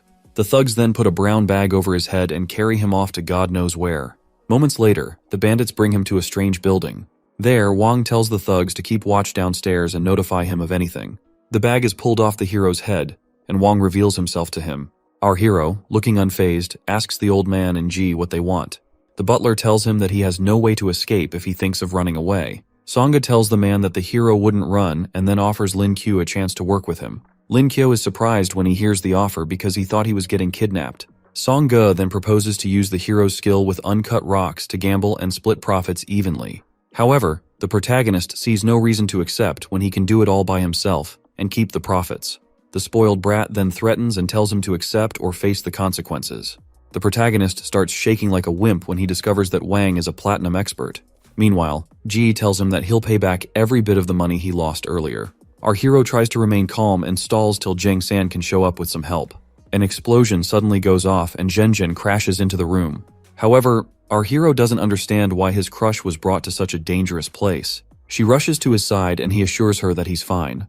It seems she was quite worried about him, which makes Lin Qiu blush like a little boy. He then promises not to make her worry like that again.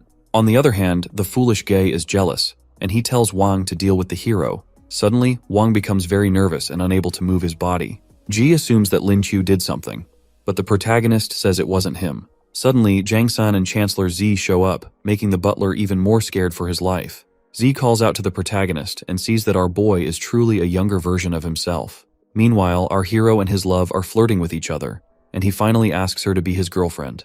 While she's about to answer, Ji interrupts the love session by tossing a chair at them. Before the chair lands, Zhen tosses it to the side and kicks the foolish guy. She then tells him to read the room. She and the protagonist get back to it, and she accepts to be his woman. They both share a sweet moment, while Song Gae continues complaining like the pathetic loser he is. After that, Lin Qiu tells his babe that he'll take care of the remaining idiots. He walks up to Song Gae and tells the guy to have a chat with him. However, the guy tells him that there's nothing for them to talk about, and even prefers to be killed. However, our hero swipes the guy's phone and says all he wants is Song Jae's money. He starts making a call which makes the guy really nervous. His father picks up and gives his useless son 30 seconds to state his reason for calling. Lin Qiu then tells the man to transfer $1 billion to his account, or he'll never see his son again. Ji's father remains quiet for a while.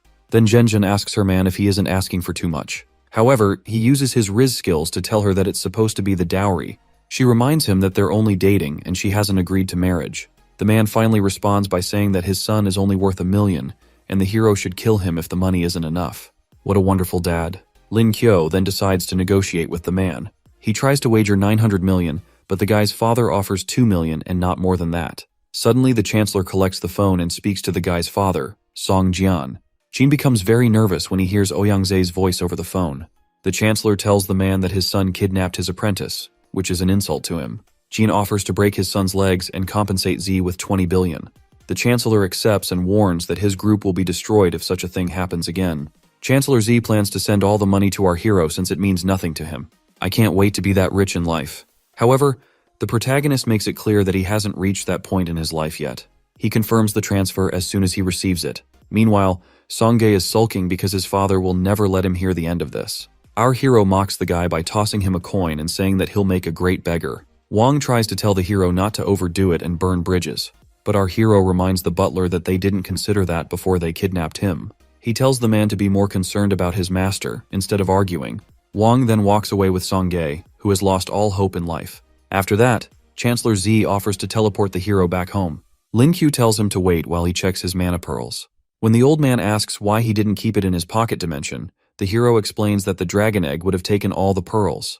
Z is shocked to hear him talk about a dragon egg. He then asks why the hero isn't trying to hatch the egg quickly. The protagonist tells him that the egg will need at least 2 Exalt mana pearls to hatch. Seeing that humanity has a hard time killing Exalt beasts, the Chancellor asks if there's no other way to hatch it. The hero then tells him that infusing mana into the egg will take too much time. Upon hearing this, the old man suggests that he use other sources of energy. The protagonist realizes that this could also work because the egg doesn't necessarily need only mana to hatch. He decides to try out other forms of energy to hatch the egg. When he asks the old man how he can do it, Z tells him to use his lightning ability on the egg. As the hero strikes the egg with lightning, it absorbs all the energy. As they see that it's working, the hero suggests trying something else but isn't sure it'll work. He tells the Chancellor to set up a barrier in case this method fails. He brings out an explosive he got earlier on and sets the timer. After that, he signals to Z that he's ready and snaps his fingers. The spatial barrier surrounds the egg, and as the timer hits 0, a huge explosion goes off in the barrier. As the smoke clears, the egg remains unharmed, and it even gives a devilish expression. Seeing this, the hero thinks of using a nuclear bomb to make it hatch early. However, the Chancellor tells him to put that on hold since they aren't sure if it'll work. After that, the old man reminds him of the Awakener clash that's starting in 2 months. He sees that Lin Chu is on the same page and asks if he's ready to spar. The protagonist gets ready and tells his master to begin. Master and apprentice begin their battle, each using their powerful auras in the fight. The clash is heated, but Chancellor Zhe overwhelms his apprentice. After their fight, the Chancellor tells Lin Q to get some rest as he heads into his room. When our hero gets into the room, he starts absorbing the mana pearls he has. While doing that, Zhen Zhen comes to meet him and tells her man that it's time. He is surprised to see her and runs over to his babe, telling her to call him next time. He then grabs her hand so they can go get something to eat. They both head into the city's crowded streets that night. Feeling nervous about the eyes on them, she tells her man to let go, but he tells her not to mind the people. She reminds herself that they're a couple now. While walking, Qian sees them and calls out to Lin Chu. However, our hero is too lost in his woman's eyes. He then meets with the girl and addresses her as his niece. He introduces Zhen Zhen as his wife, but Qian has no plans of respecting her rival. On the other hand, our hero's babe is happy that the girl has no choice but to respect her. She offers they all get something to eat, but the fire girl is fuming like a train. When the protagonist asks why she's so upset, the girls can't believe how dumb he is. Later, under the beautiful moonlight, our hero tells his woman how he has to train for the upcoming Awakener clash. She understands the situation and encourages him to focus on his training. While he worries about losing to the powerful opponents, Zhen Zhen tells him not to overdo it. 2 months later, Zhang San asks our hero if he's nervous about the upcoming competition. While Lin Q tells him that they're just substitutes, he feels sad about not being able to reach the gold rank. However, his fitness levels are on par with 3-star gold power awakeners. He also acquired a lot of martial arts skills recently, which are bound to be useful. Thanks to this, his close combat skills have improved well.